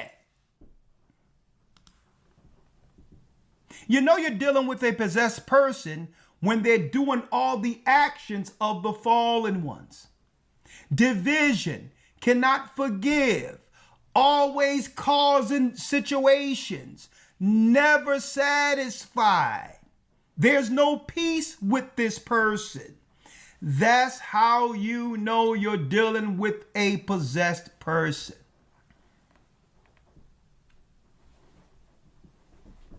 Okay, some of these people that have demons or possessions, some are functional, that they can operate in regular society, but still know that there's something wrong with them.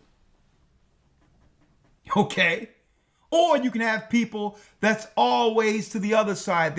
They're diagnosed bipolar, they're on medication, they snap out and go crazy in the house where the parents and others in their family cannot bear having them because they're dealing with they're talking to the invisible.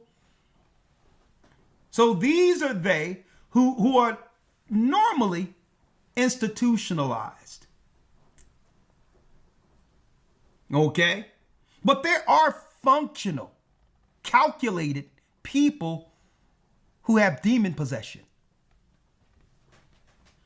who they'll talk to you and call you and all that, and they'll try to claim, well, I'm just calling you for this. But in their heart is to plant something evil and wicked into a person. That's a functional person that's possessed by a demon. See? That's a functional demon-possessed person.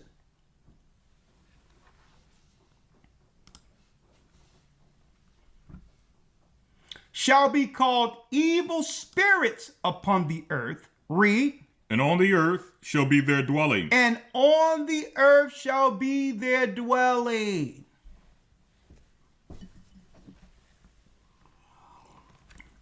Let's see what these people do, or the spirits do, or manifest in that person that are demon possessed.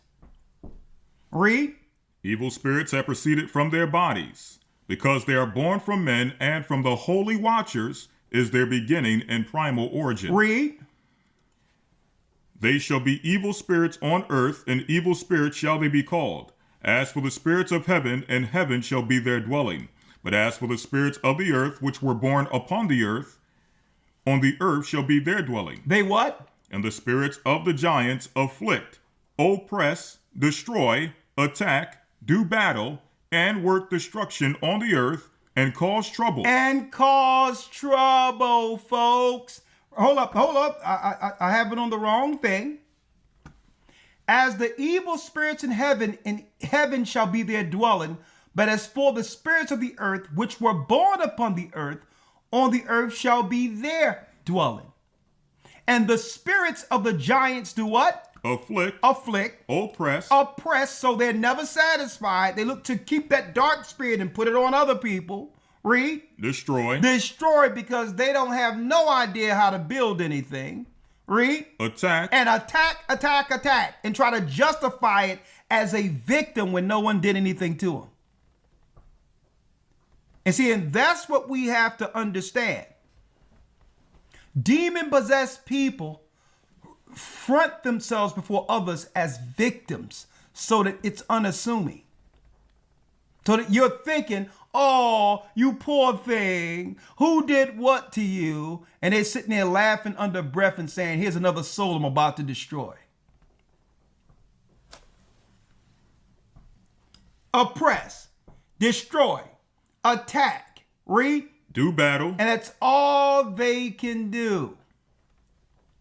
They're not satisfied unless there's a battle or some type of fire stoked to garner some attention, because no one would pay attention to them otherwise. See? Read. And work destruction on the earth. That's how you know there's a demon. And folks,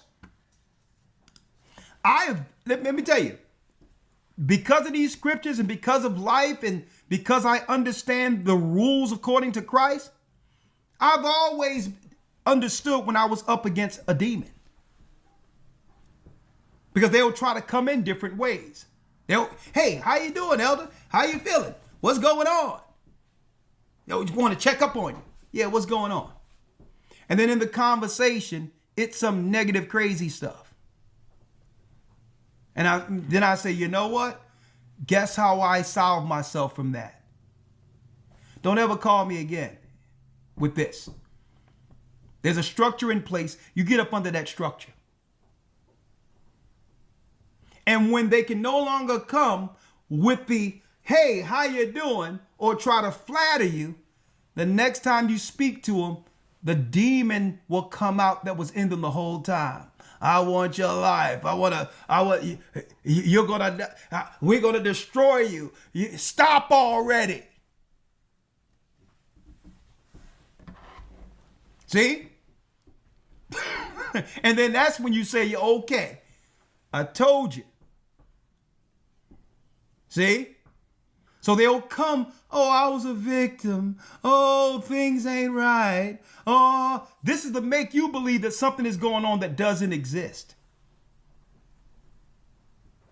But when they can no longer use that posture, then the demon is shown all the way that they were hiding. See? That's how it works, folks. So my thing is, hey, I don't play around with demons. Either you get right with Christ or I'm not associated with you. That's it. Okay, and they seek out people to destroy.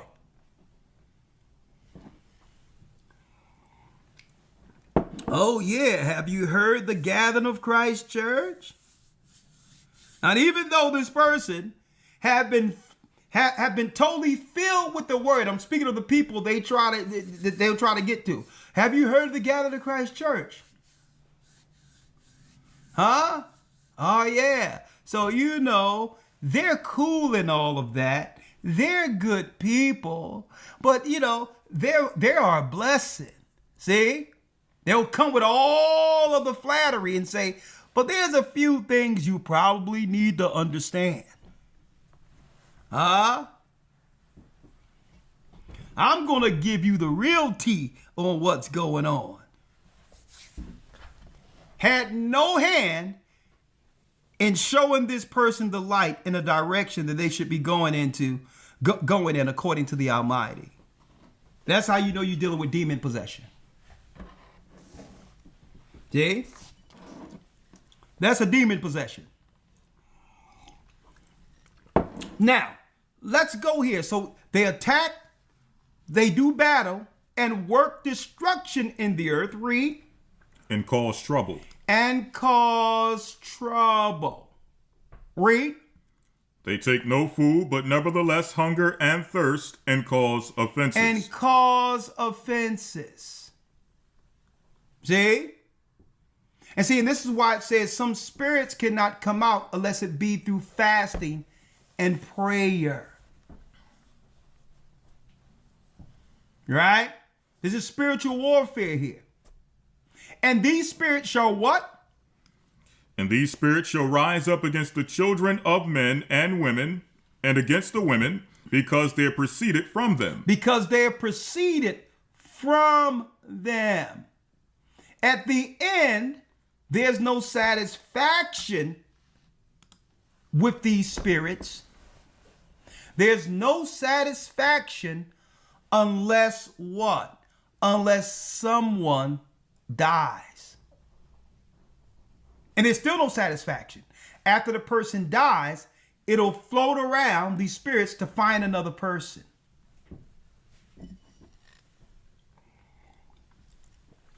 Now let's talk about this place called hell that people claim doesn't exist. Right? Elder Lawyer, if you will.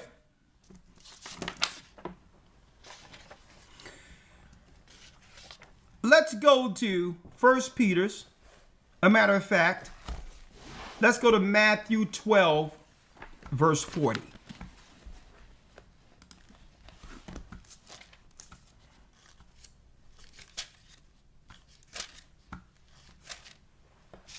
Matthew 12,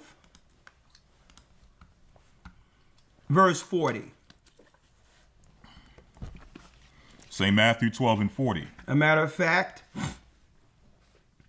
let's start at 38. 38. Then certain men of the scribes and of the Pharisees answered, saying, Master, we would see a sign from thee.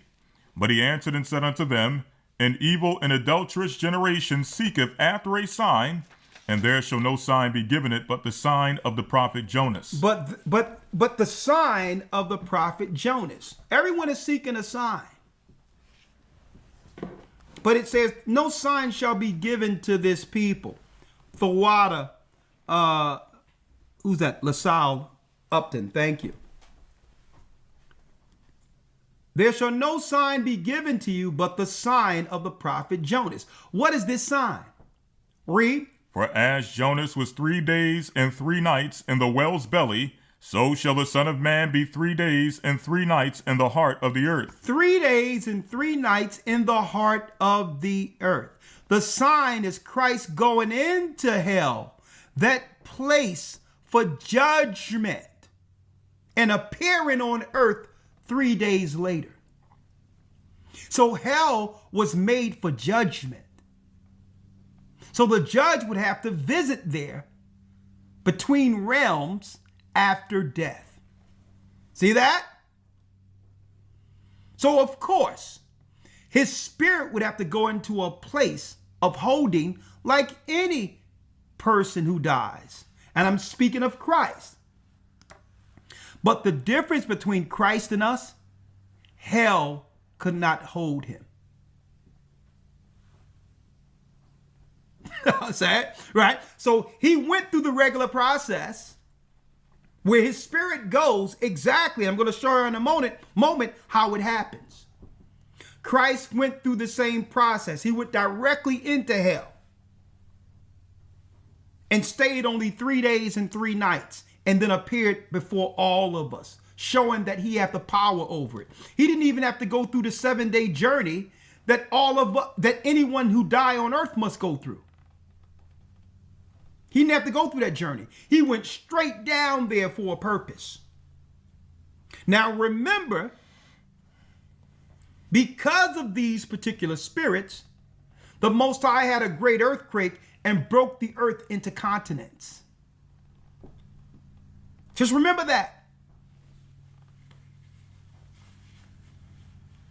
And now that sin arise in our current time, there's seismic activity everywhere that's going to even break the continents into fragments. As in the days of Noah, then shall the coming of the Son of Man be. Right? So the sign, it says that the sign would be the sign of Jonah. Right? 3 days and 3 complete nights in the heart of the earth. So where did he go? Did he just fall asleep and come back 3 days later? If hell is a condition, what condition was Christ in during the 3 days and 3 nights? What was he doing there?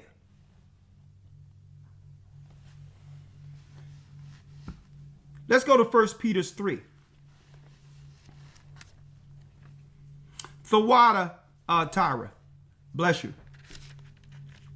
Tyre, thank you. Tiara, thank you. Let's now go to 1 Peter, the 3rd chapter. 1 Peter 3, and let's go directly to the 17th verse. Yes, sir. 1 Peter 3 and 17. For it is better, if the will of God be so, that ye suffer for well-doing than for evil-doing. That we suffer, that we what? We suffer things against us for well-doing.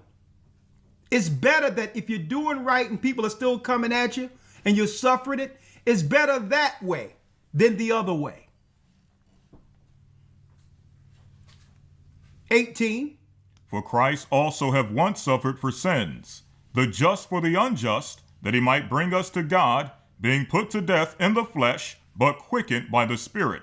Read. By which also he went and preached unto the spirits in prison. He went and preached to the spirits in prison. Now we know what Christ was doing during those 3 days and 3 nights. See that? Now we understand what he was doing there, knowing the history pre-flood. Now, mind you, the fallen angels are bound there. Those that didn't listen to Noah were bound there. By which also he went and preached unto the spirits in prison, that's hell. Thawada, Tira, and Maurice, bless you. Which sometime, read. Which sometime were disobedient, when once the long suffering of God waited in the days of Noah. He's going way back to the beginning. While the ark was a preparing, wherein few, that is 8 souls, were saved by water. 8 souls were saved by water. So now we understand that Christ was doing something in that realm called hell. But obviously it's a prison for the disobedient fallen ones and who? The people who followed the fallen angels. It becomes a prison for them where they're bound. Hold on.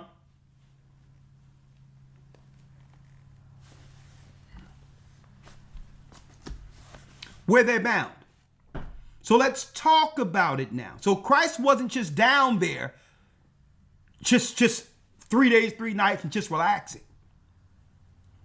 He was telling the disobedient that he now have power over the realm and will judge in the resurrection. He was letting the fallen angels know Satan have no power in this realm anymore. I'm the boss. Christ was telling the fallen angels, that's right. Because Satan's plan was to release them to rule in the earth with him. That was Satan's plan. And believe it or not, that's the Luciferian plan under the Luciferian Bible. To release these spirits that were bound before the flood to reign over humanity and go into the cosmos. That's their plan.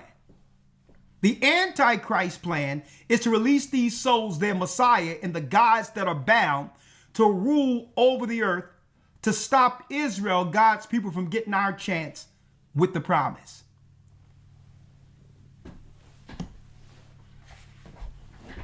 See that?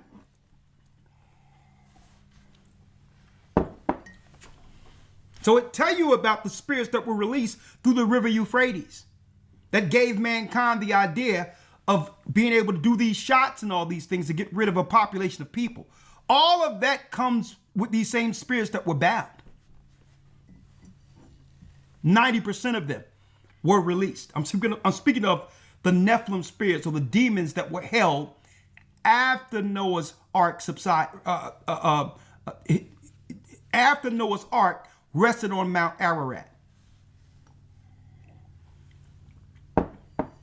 So we know that Christ would judge this place, the same place.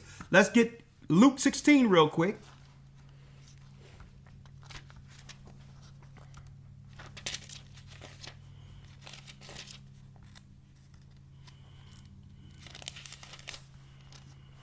Luke 16. The book of St. Luke 16, verse number 19. Hold on, let me grab it here. Luke 16, verse 19. Let's read it. It was a certain rich man which was clothed in purple and fine linen, and fared sumptuously every day. And there was a certain beggar named Lazarus, which was laid at his gate full of sores, and desiring to be fed with the crumbs which fell from the rich man's table. Moreover, the dogs came and licked his sores. And it came to pass that the beggar died and was carried by the angels into Abraham's bosom. So how can this just be a metaphor? Now they say this is the parable. Well, these are actual angels with a function. To carry who? To carry Lazarus into Abraham's bosom. So there's a place to hold the righteous. So you have people who would try to twist this and say, well, this is just metaphoric or parabolic, and he's just making an example of an earth situation. This is the white man who was bad against the black man or Israelites, and just some foolishness. Okay? No, accept what it's saying. There's a place where the angels takes the righteous after death, called the bosom of Abraham. Is that okay to believe this literally? Let's see what happened to the rich man. The rich man also died and was buried. So Christ is showing us someone died. There's a funeral here. He's buried. And then what happens? 23. And in hell he lift up his eyes, being in torment. So you can see after death. So all your senses are alive because it's the spirit that lives, not the body. The body is the shell for the spirit. See how that works?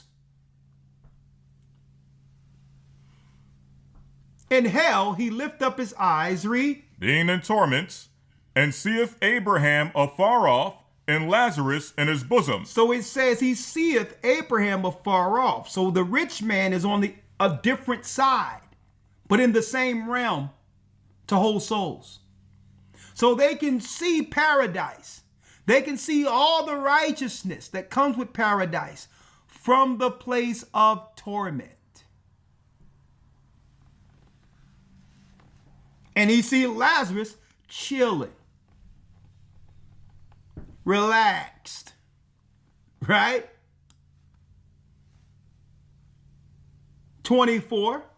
And he cried and said, Father Abraham, have mercy on me, and send Lazarus that he may dip the tip of his finger in water and cool my tongue, for I am tormented in this flame. What flame? The rich man is on the side where the fallen angels abound, where Azazel and the angels abound.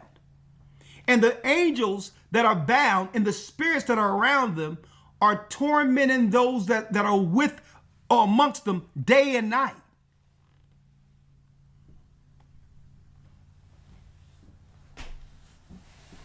So now they're thirsty, all of that, hungry, just looking sad. But Abraham said what? Son, remember that thou in thy lifetime receivest thy good things, and likewise Lazarus evil things. Remember when you had no what? No mercy, no charity. See? So he says, listen, you knew the person was suffering and you had something and you couldn't help him. But now, read. But now he is comforted, and thou art tormented. But now, guess what? Lazarus is doing okay. But what good would your money do now? Will your money do you now? 26. And beside all this between us and you, there is a great gulf fixed, so that they which would pass from thence to you cannot, neither can they pass to us that would come from thence. He says, even if we wanted to help you, we can't, because there's a great gulf between us, and it's fire. It's like lava. Folks, when you see volcanoes erupt, that's hell enlarging itself. What you're witnessing is what came directly from hell.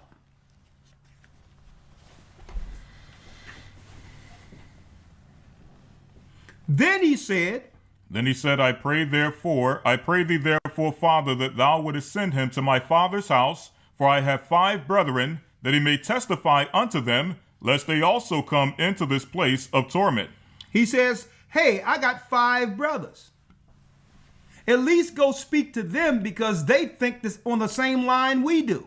I do. They believe there is no God. They believe that they can do whatever they want without consequences. He says, at least tell my brothers not to come here. Read. Abraham said unto him, they have Moses and the prophets. They have what? They have Moses and the prophets. They have the Old Testament there. In the Old Testament also is what?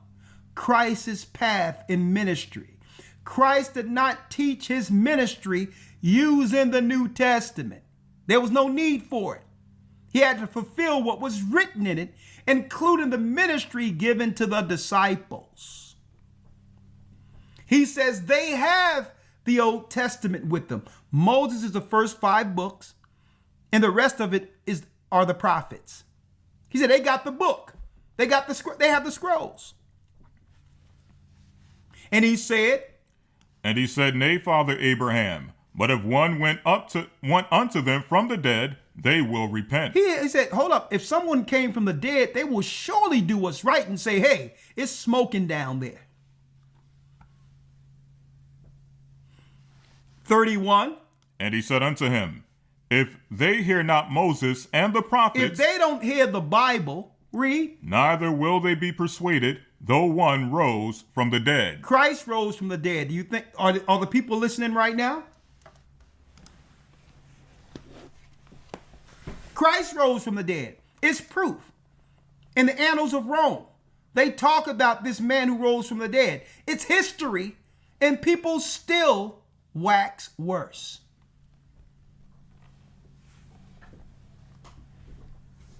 Some people, even though they don't realize no one is fit for hell, folks, but some people will have no choice based on their actions to go there. There's no in-between place after death. There's no lukewarm place that you can chill in the cool because the Most High couldn't make a choice. Either we're fit for the bosom of Abraham or hell. And I showed y'all some examples of those who will eventually go into eternal darkness because they're dark. Those that divide, those that sow discord, those that are not satisfied unless there's some dissension or some type of negative rhetoric. Guess what? The darkness is pulling them because that's what's in them. Don't forget, folks, Lucifer was a shining light in the heavens. The angels were celestial, but the darkness in them pulled them into the darkness where they're bound. Speaking of that, this sister sent me a new book because my book was tore down from the floor down. Thank you. Here you go. Mm-hmm. The Annotated Apocrypha. Right? Now, what's deep about the Annotated Apocrypha? There's an Oxford one, and there's a Cambridge one. But what's deep about this Apocrypha, not the fact that it's written in English. I mean, it's not the old Quaker English. It's more so the updated English. It actually have the 70 scriptures that the Most High told Esdras to hide. Let's get it real quick. The 70. Let's read about that, Elder. In 2nd Esdras.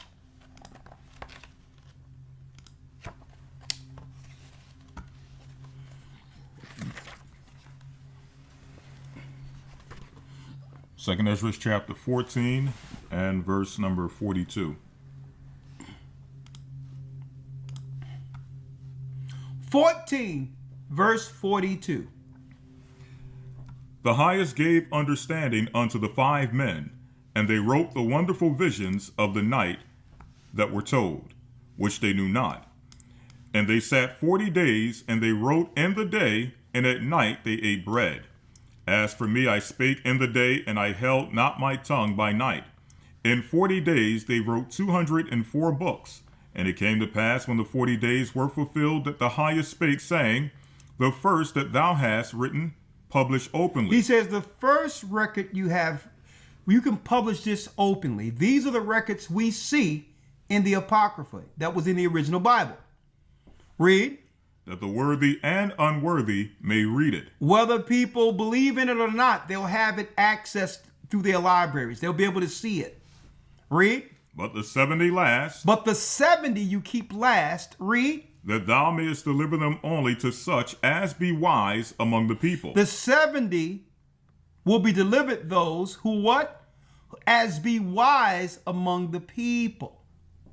What 70? They found the 70 that the Most High told Esdras to hide. And guess what it is, folks? It's exactly what happens once the soul leaves the body after death. So if Cambridge University has this, and Oxford University has this, there's no question. They know for sure exactly what happens after death, folks, but refuse to tell the people, because if the people knew that hell exists, many would repent. Many would change. So we're going to read real quick. Let me pull it up for everyone. Exactly the 70 that was hidden for you all today. I'm going to read it. What did I do? I took a picture of it. Second Esdras, the 7th chapter, as you all can see.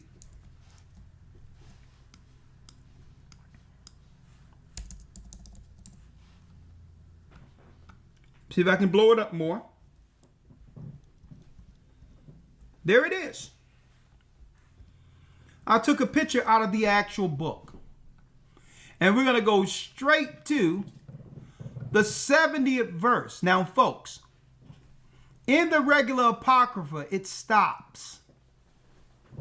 This is where it picks up at having the 70 that were hidden, that the Most High said that he would give to the wise of the people who would actually appreciate hidden information.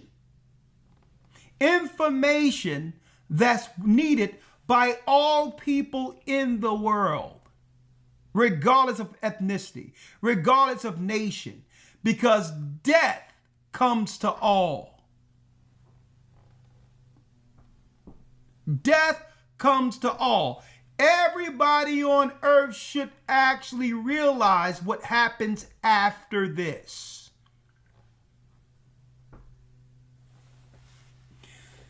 He answered me and said, what? Here's the 70 that was hidden, folks. When the Most High made the world and Adam, and all who have come from him, he first prepared the judgment and the things that pertain to judgment. The first thing he did before he made Adam was make a place for condemnation. Hell was created.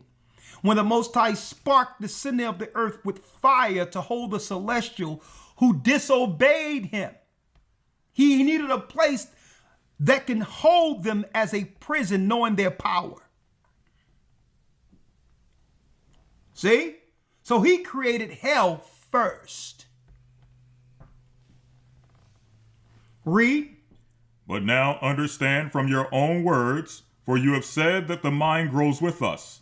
For this reason, therefore, those who live on the earth shall be tormented, because though they had understanding, they committed iniquity.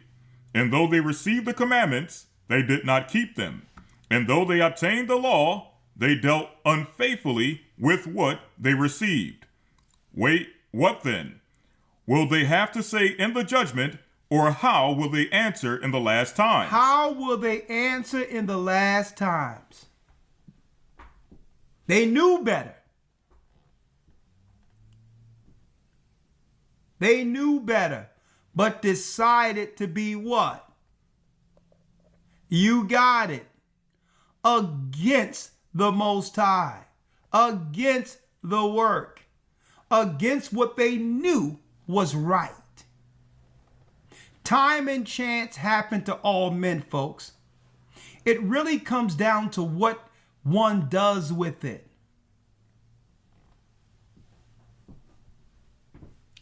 All the rich knowledge and understanding and truth the Most High give, opening up our eyes. It's what we do with it.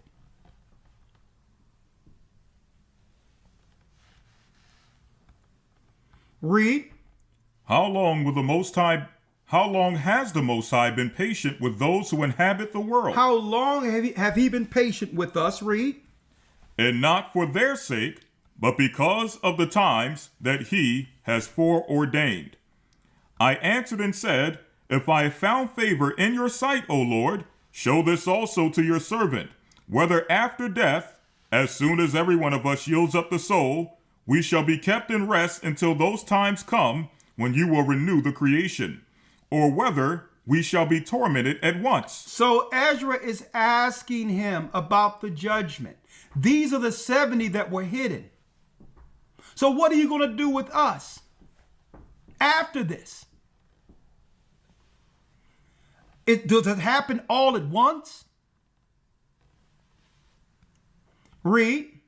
76. Hold on, let me get it here so they can see it also. Hold on. We at verse 76 here. Hold on.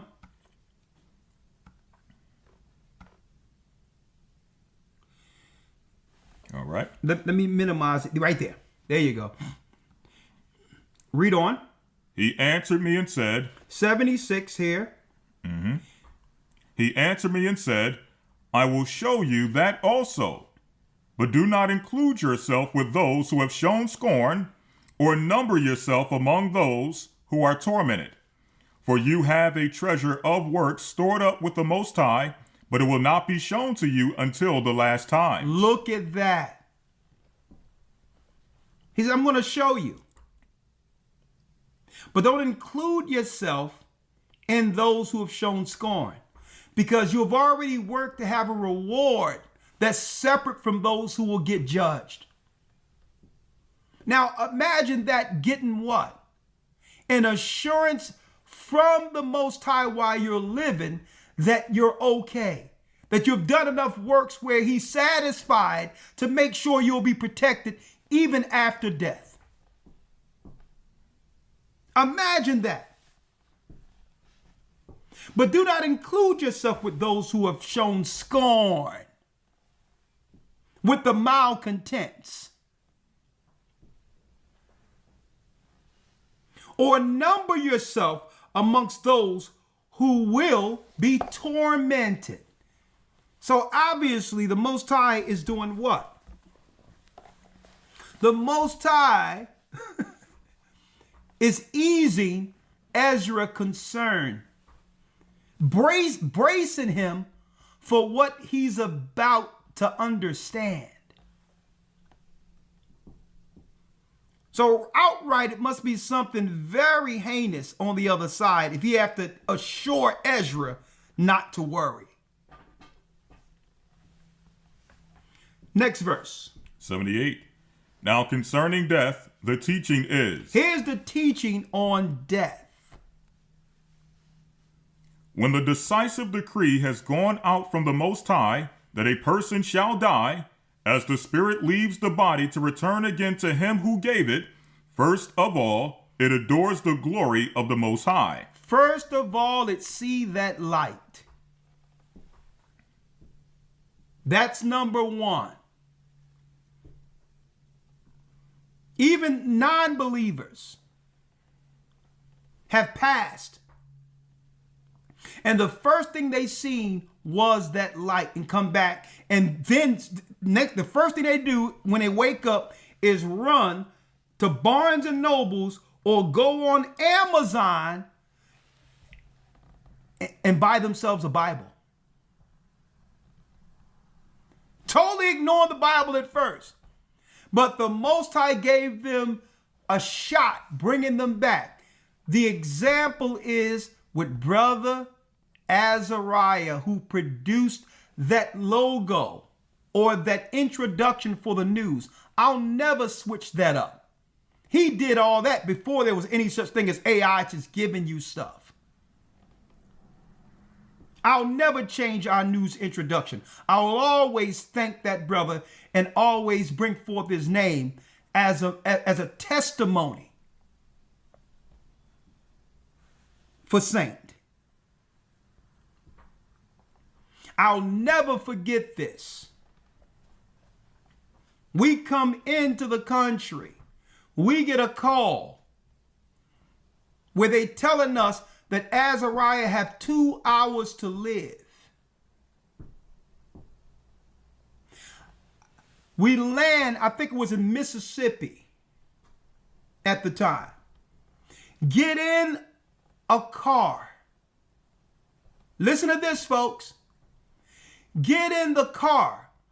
I'm on my way. A brother pick us up, an Uber from the airport. You can't make this up. I've been teaching overseas for years. A brother pick us up from the airport on Uber. And the next thing you know, I'm sitting there with the Bible and I'm just doing normal conversation. And the guy pulls over the car who picked us up from the Uber to take us to the hospital. I said, they said he only lived 2 hours, but I'm there to pray. I'm going to pray for the brother, whatever the case is. And the guy driving, lawyer, and he's looking at me. And he pulls the car over. He pulls the car over and parked and looked right at me and said, "Are you Elder Ricashiar?" He said, "Are you Elder Ricashiar?" I'm like, "Bless him, brother. How are you?" "An Uber driver. I'm on my way to see Azariah." He cannot believe it that out of all the people today, and he wasn't even going to come to drive Uber, he's in the car with Elder Ricashiar that he'd been hearing from overseas. So he pressed the pedal to the metal and got me to the hospital. I go upstairs. The family, all of the family has already convinced themselves it's okay for Azariah to go. They prepared themselves to sign papers that would have what? The doctors put him on morphine to make him comfortable. They told me he only had 2 hours. I looked the family right in the eye and I said, the brother that was there, it's okay. I'll handle this. Because the psychologists of the hospital, they already convinced the family to allow them to give them the medication and to euthanize him. And that's what it is. I said, don't worry, I got this. And I spoke directly to the nurses and doctors. I said, hey, what's with these machines? What is this for? What is that for? And I asked, is there any morphine there? And they said, well, yeah, we need this for the pain. And I responded back with, what pain? If he's going to die anyway in 2 hours, who cares about the pain? I'm going to need you all to wake him up. The family look at me, the doctors are looking at me, and they're talking to each other in the hallway. They go into the hallway and ask, who is this guy? And I told the family, I said, listen, if you want your brother to live, you're going to have to follow my lead. The doctors come back in and says, listen, we have taken a lot of stuff out of him. He can't survive this. I'm like, again, the family said, take the morphine off. Boom.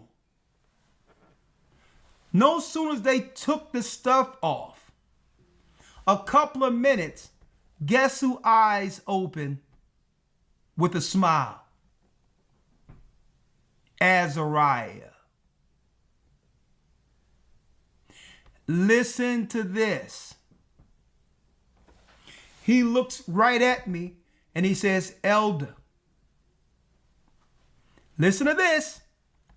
Elder, what you're saying is right. What you were teaching is correct.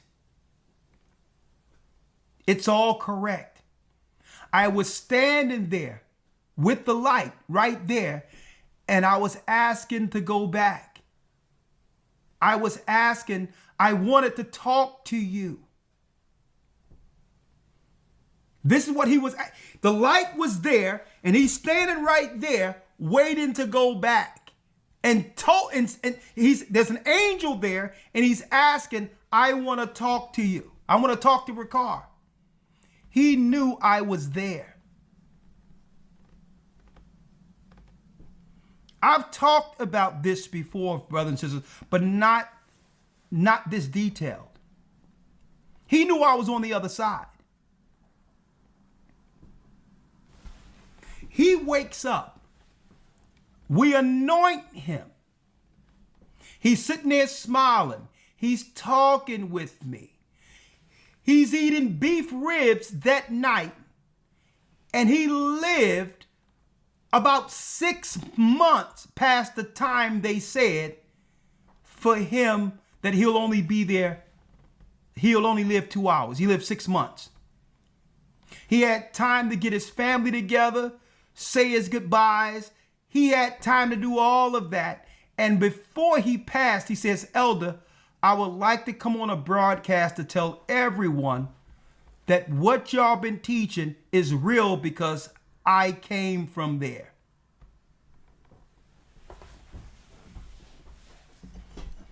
Look at that.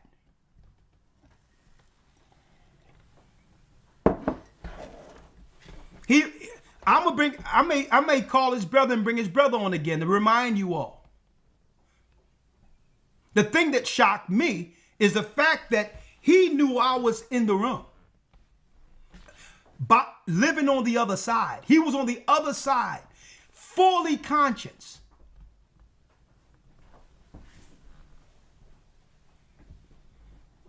Fully conscious. Now here's another thing that came with it.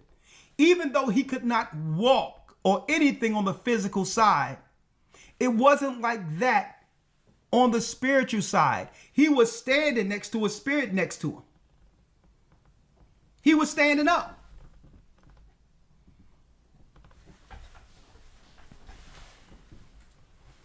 He was standing, his body intact and everything, on the other side.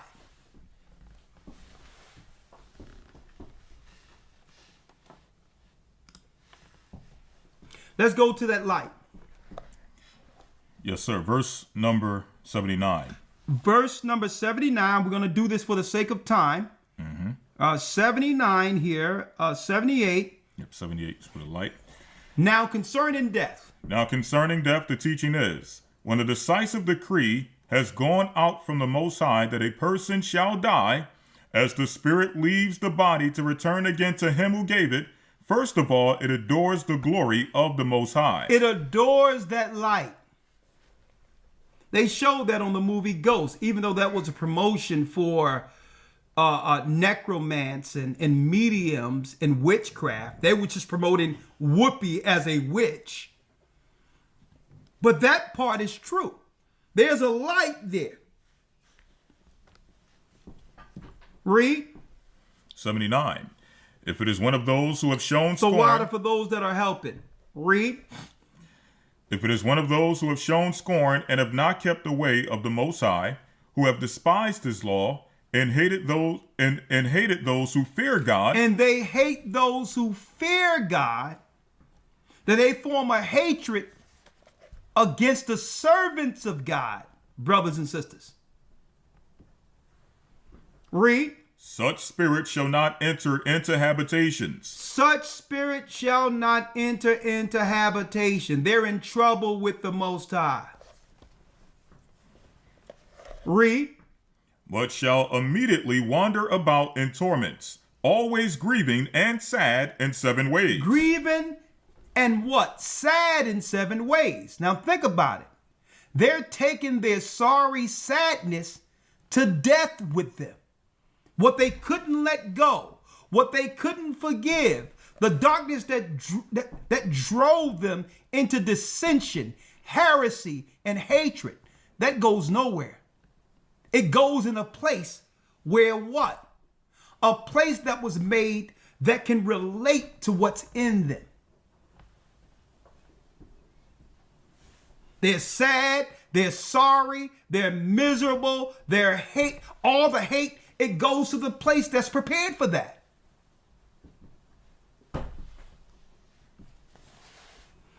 In 7 ways. The first way is what? Because they have scorned the law of the Most High. Because they knew they were wrong, and now they can do nothing about it. And the law of the Most High isn't just what's written in the law of Moses. It's exercising that law through the Spirit of Christ when it comes to forgiveness.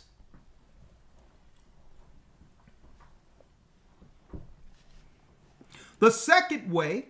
Because they cannot now make a good repentance so that they may live. They cannot go back and change anything.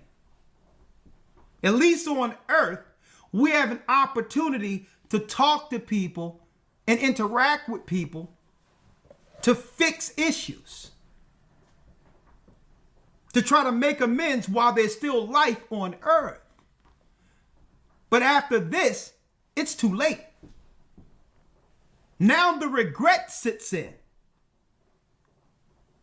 The regrets. Now imagine after death, in your mind, the only thing that you can deal with until the final judgment are the regrets. And think and understand this. These thoughts never go away until Christ judge one and throw them in the fire they can look forward to. These thoughts are continually without rest. So that's why it's upon us to fix things while we're living.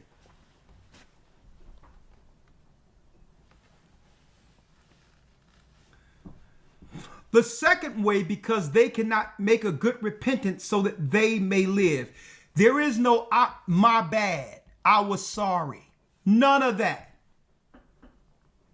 There's no opportunity after death. The third way. They shall see the reward laid up for those who have trusted the covenants of the Most High. They're able to see those who did right by the Most High, who had an opportunity and dealt with their affairs righteously on earth. They're able to see people who did it the right way on the other side. The fourth way. They shall consider the torment laid up for themselves in the last days. The fifth way. The only thing they can look forward to is the torment that comes with them and the fallen angels dying together when Christ judge in the final judgment. They have to stay there 1,000 years during Christ's judgment. Even in the first resurrection, they're still there.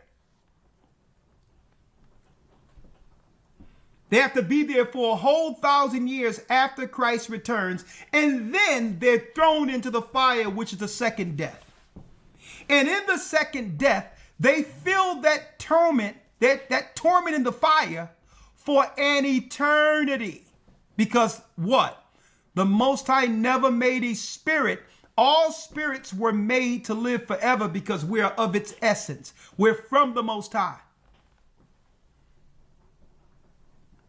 So not only do they have to stay there for another 1,000 years after Christ's reign, they must feel the fire of the torment that was made for the angels, the fallen ones. That's the fifth way. They shall see how the habitations of the others are what? Are guarded by angels in profound quiet. And they're looking at us on the other side, and the righteous on the other side, the saints on the other side, where there's profound quiet. But there's no peace where they are. Now we understand in Luke 16, where the rich man was saying, Lazarus, dip your finger and give me a little water. The streams of paradise are there on the right side, and you got the fire burning in the place of torment that separates the third heaven, which is the righteous place, from hell itself. Read. The sixth way. The sixth way. They shall see how some of them will cross over into torments. The seventh way, which is worse than all the ways that have been mentioned, because they shall utterly waste away in confusion. So they take the confusion they're living with them.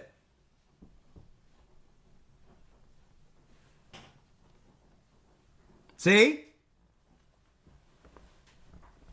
Now, one thing about the confused, so not to repent, they seek to confuse others. The only way they're satisfied in their confusion, if they know they're not alone. So they believe that the doubt that's in them, others should doubt the same because they're confused. Instead of repenting, they live with the confusion and convince others, well, that ain't right because I'm confused. And are too proud to get the answers. See?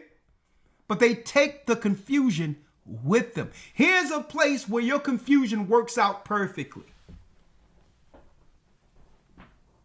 Okay? And it says what? They waste away in confusion. Read. And be consumed with shame. And they are confused. They are what? Consumed with shame. Because that's in them too. Because on earth, they know they're wrong, but are too proud to say they're wrong. But they're shameful. In their mind, when they're to themselves, they feel ashamed. They take that with them too. And shall what? It says here, And shall wither. And shall wither with fear at seeing the glory of the Most High, in whose presence they sinned while they were alive, and in whose presence they are to be judged in the last times. And now they're standing before the power of the Almighty ashamed. Like, why didn't I do what Christ said when I had an opportunity? And then on top of that, listen to this. You cannot utter a word before the Almighty during this journey. Can't say nothing, you just have to take it.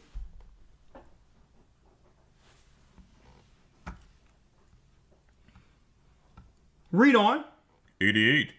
Now this is the order of those who have kept the ways of the Most High, when they shall be separated from their mortal body. This is what happens to the righteous after death.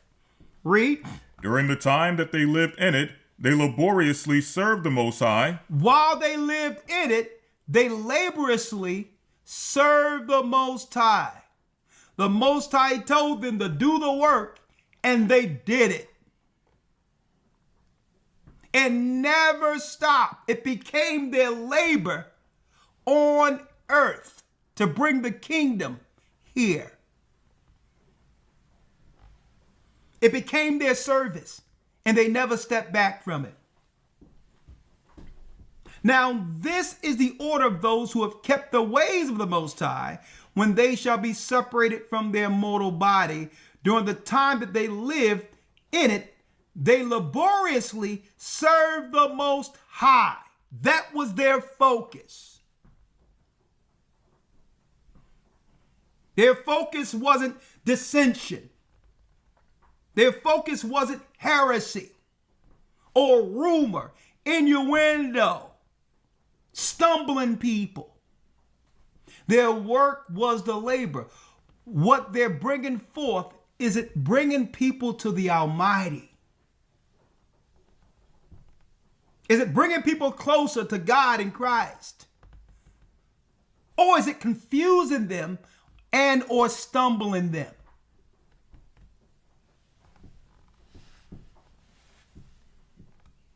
During the time that they lived in it, they laboriously served the Most High. And what? And withstood danger every hour, so that they might keep the law of the lawgiver perfectly. Therefore, this is the teaching concerning them. First of all, they shall see with great joy the glory of him who receives them, for they shall have rest in 7 orders. They shall have rest in 7 orders. Now, mind you, brothers and sisters, this is what Lazarus is experiencing in the book of Luke 16. On the other side. Right? Where the rich man is seeing Lazarus in profound quietness. Chilling. The first order. Because they have striven with great effort to overcome the evil brought that was formed with them. The evil thought that was formed with them. That was formed with them. Read. So that it might not lead them astray from life into death. From life into death. Okay. Let me do this. What verse you at? 93. 93. Hey, we're going to finish this one out. So I'm going to do that right here live. Right here, right? On this page here? Yes, sir. All right. I'm going to do this thing live.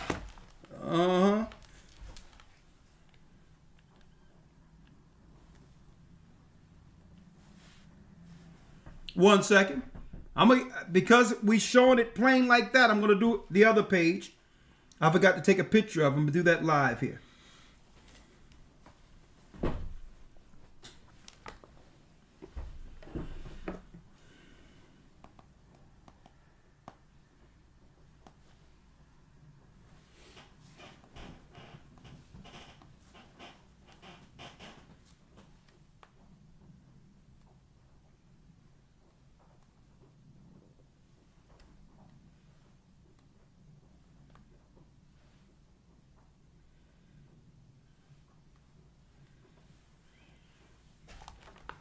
Hold on.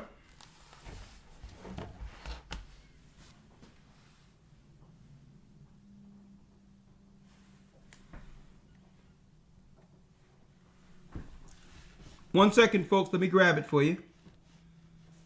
I took a picture out of the book here. Teams. All right.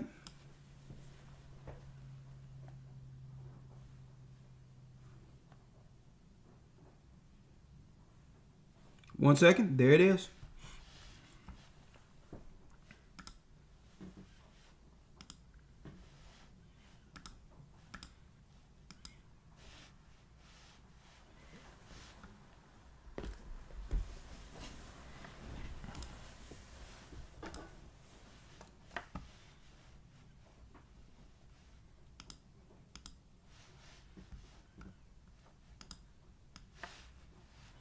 Got it here.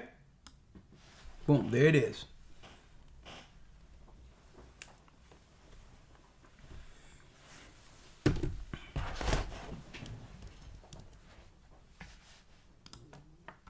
All right, right here.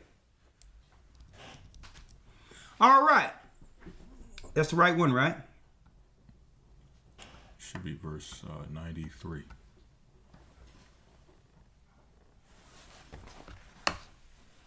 Right here, right? Right here. Did I take a picture of that? That's the wrong one. Mm-hmm. Yes, sir. Huh? Yes, the wrong one. Let me see.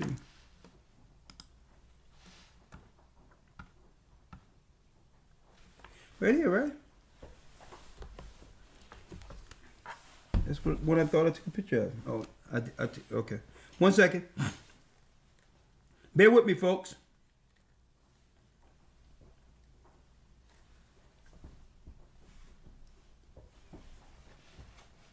See, one second. So what happens? Read the last one again. Yes, sir. Right here, just the Just pull it up here. Do you have it here? Yeah, that's good. Yep. 88. Now this is the order of those who have kept the ways of the Most High, when they shall be separated from their mortal body. Come on. During the time that they lived in it, they laboriously served the Most High and withstood danger every hour, so that they might keep the law of the lawgiver perfectly. Therefore, this is the teaching concerning them. First of all, they shall see with great joy the glory of him who receives them, for they shall have rest in 7 orders.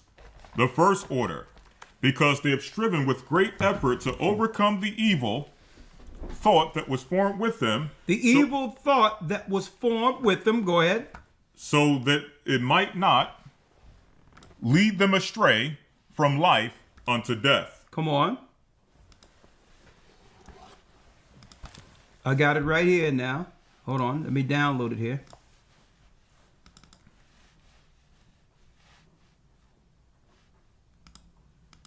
All right, bear with me, folks. I think I have it here. Yep.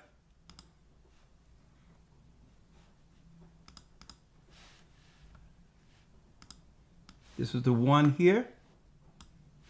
Yep, got it. All right.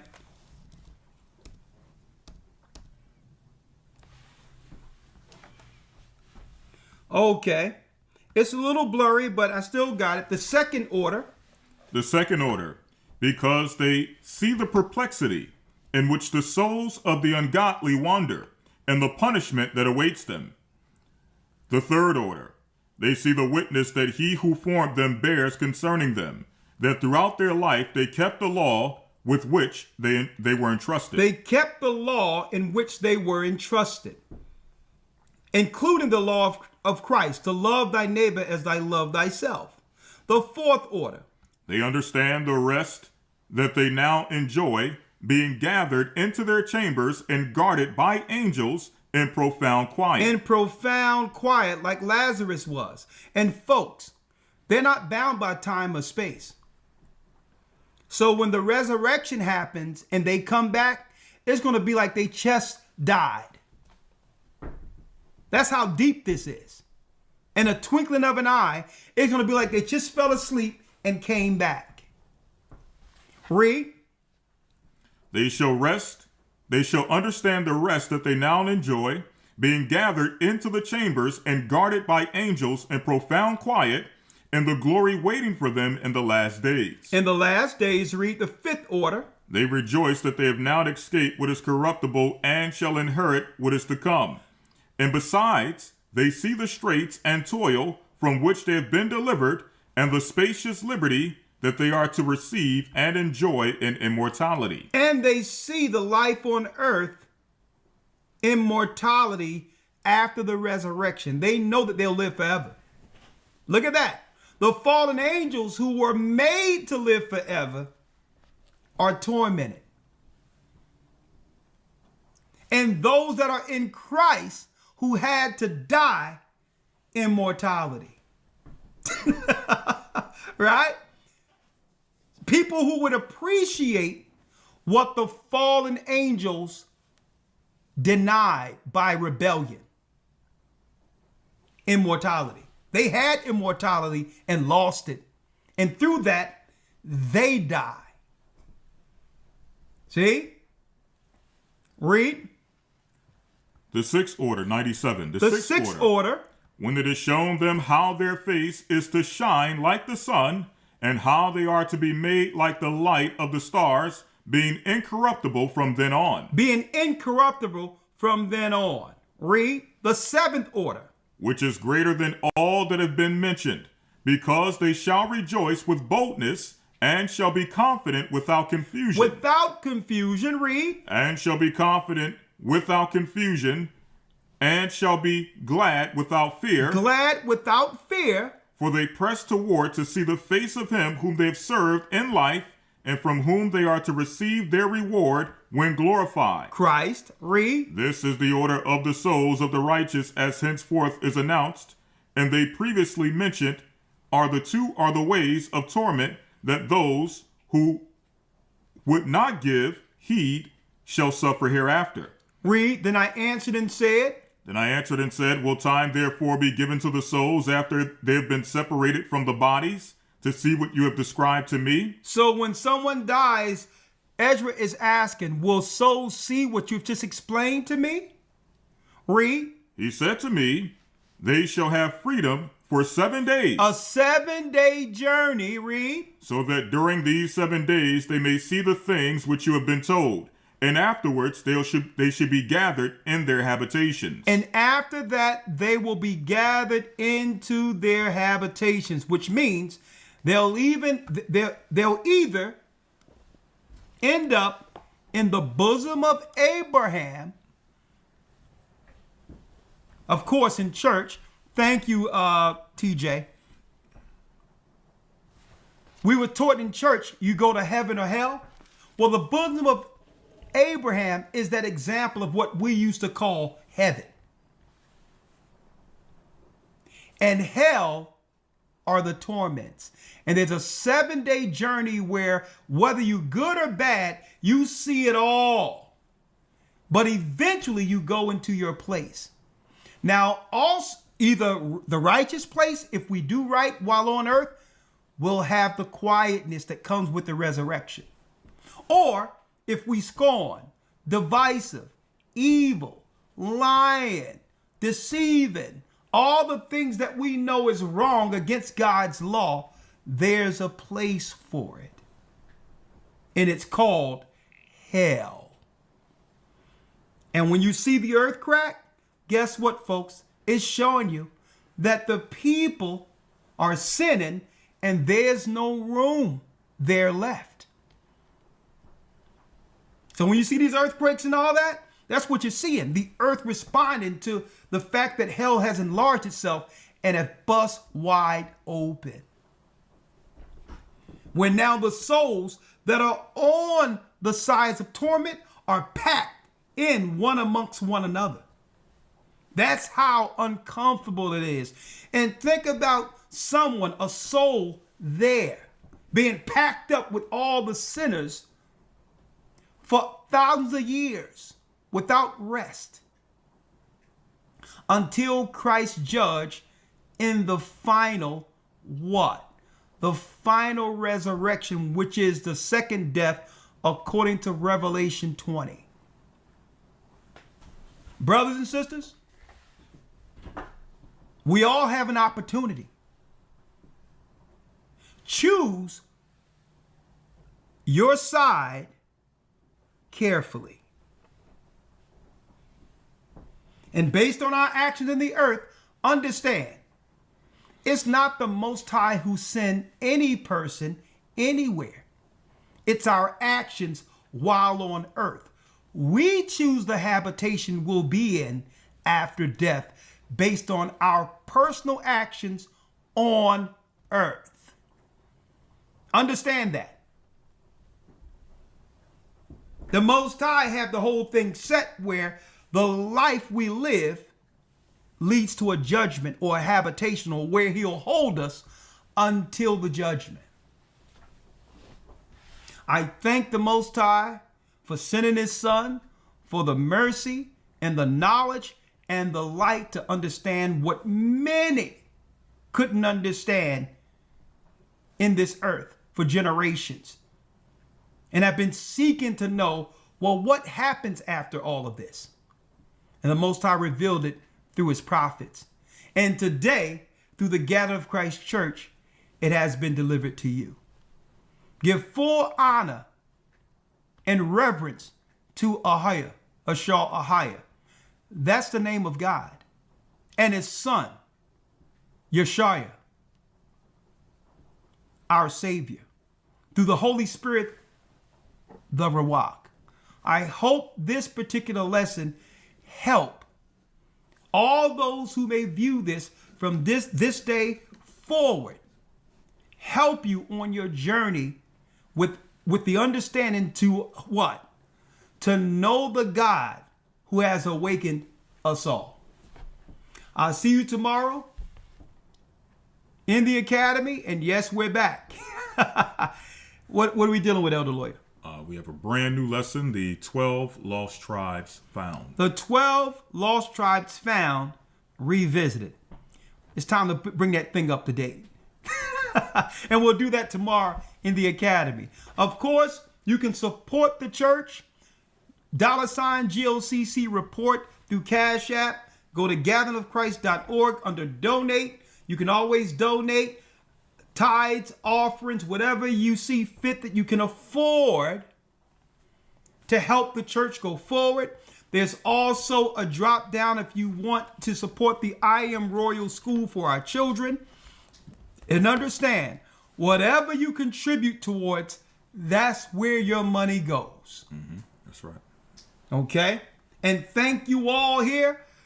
Thank you for supporting the chat with the monetary help that you do for these particular broadcasts.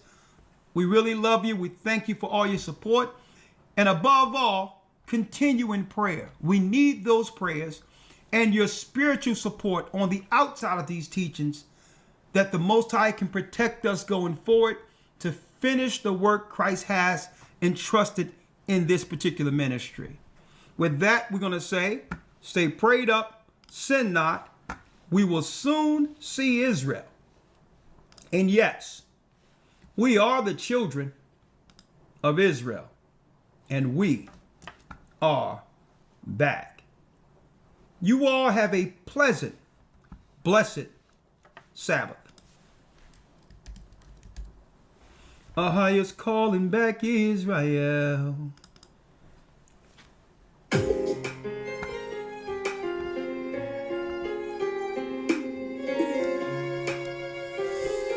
Oh.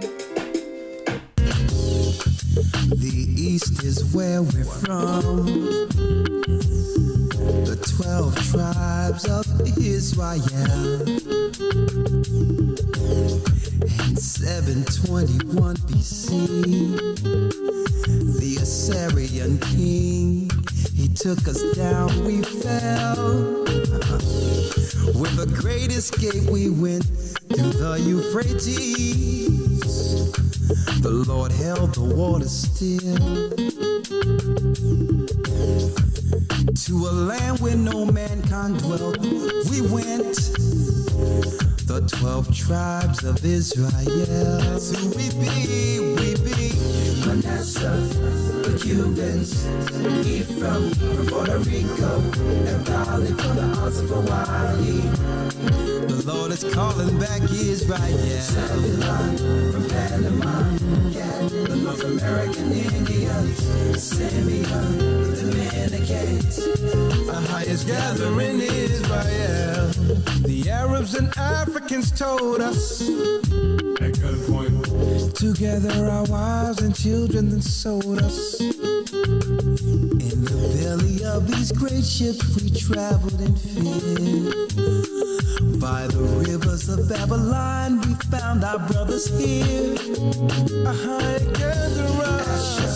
in Colombia, Reuben from Australia, Issachar, the Mexicans, from the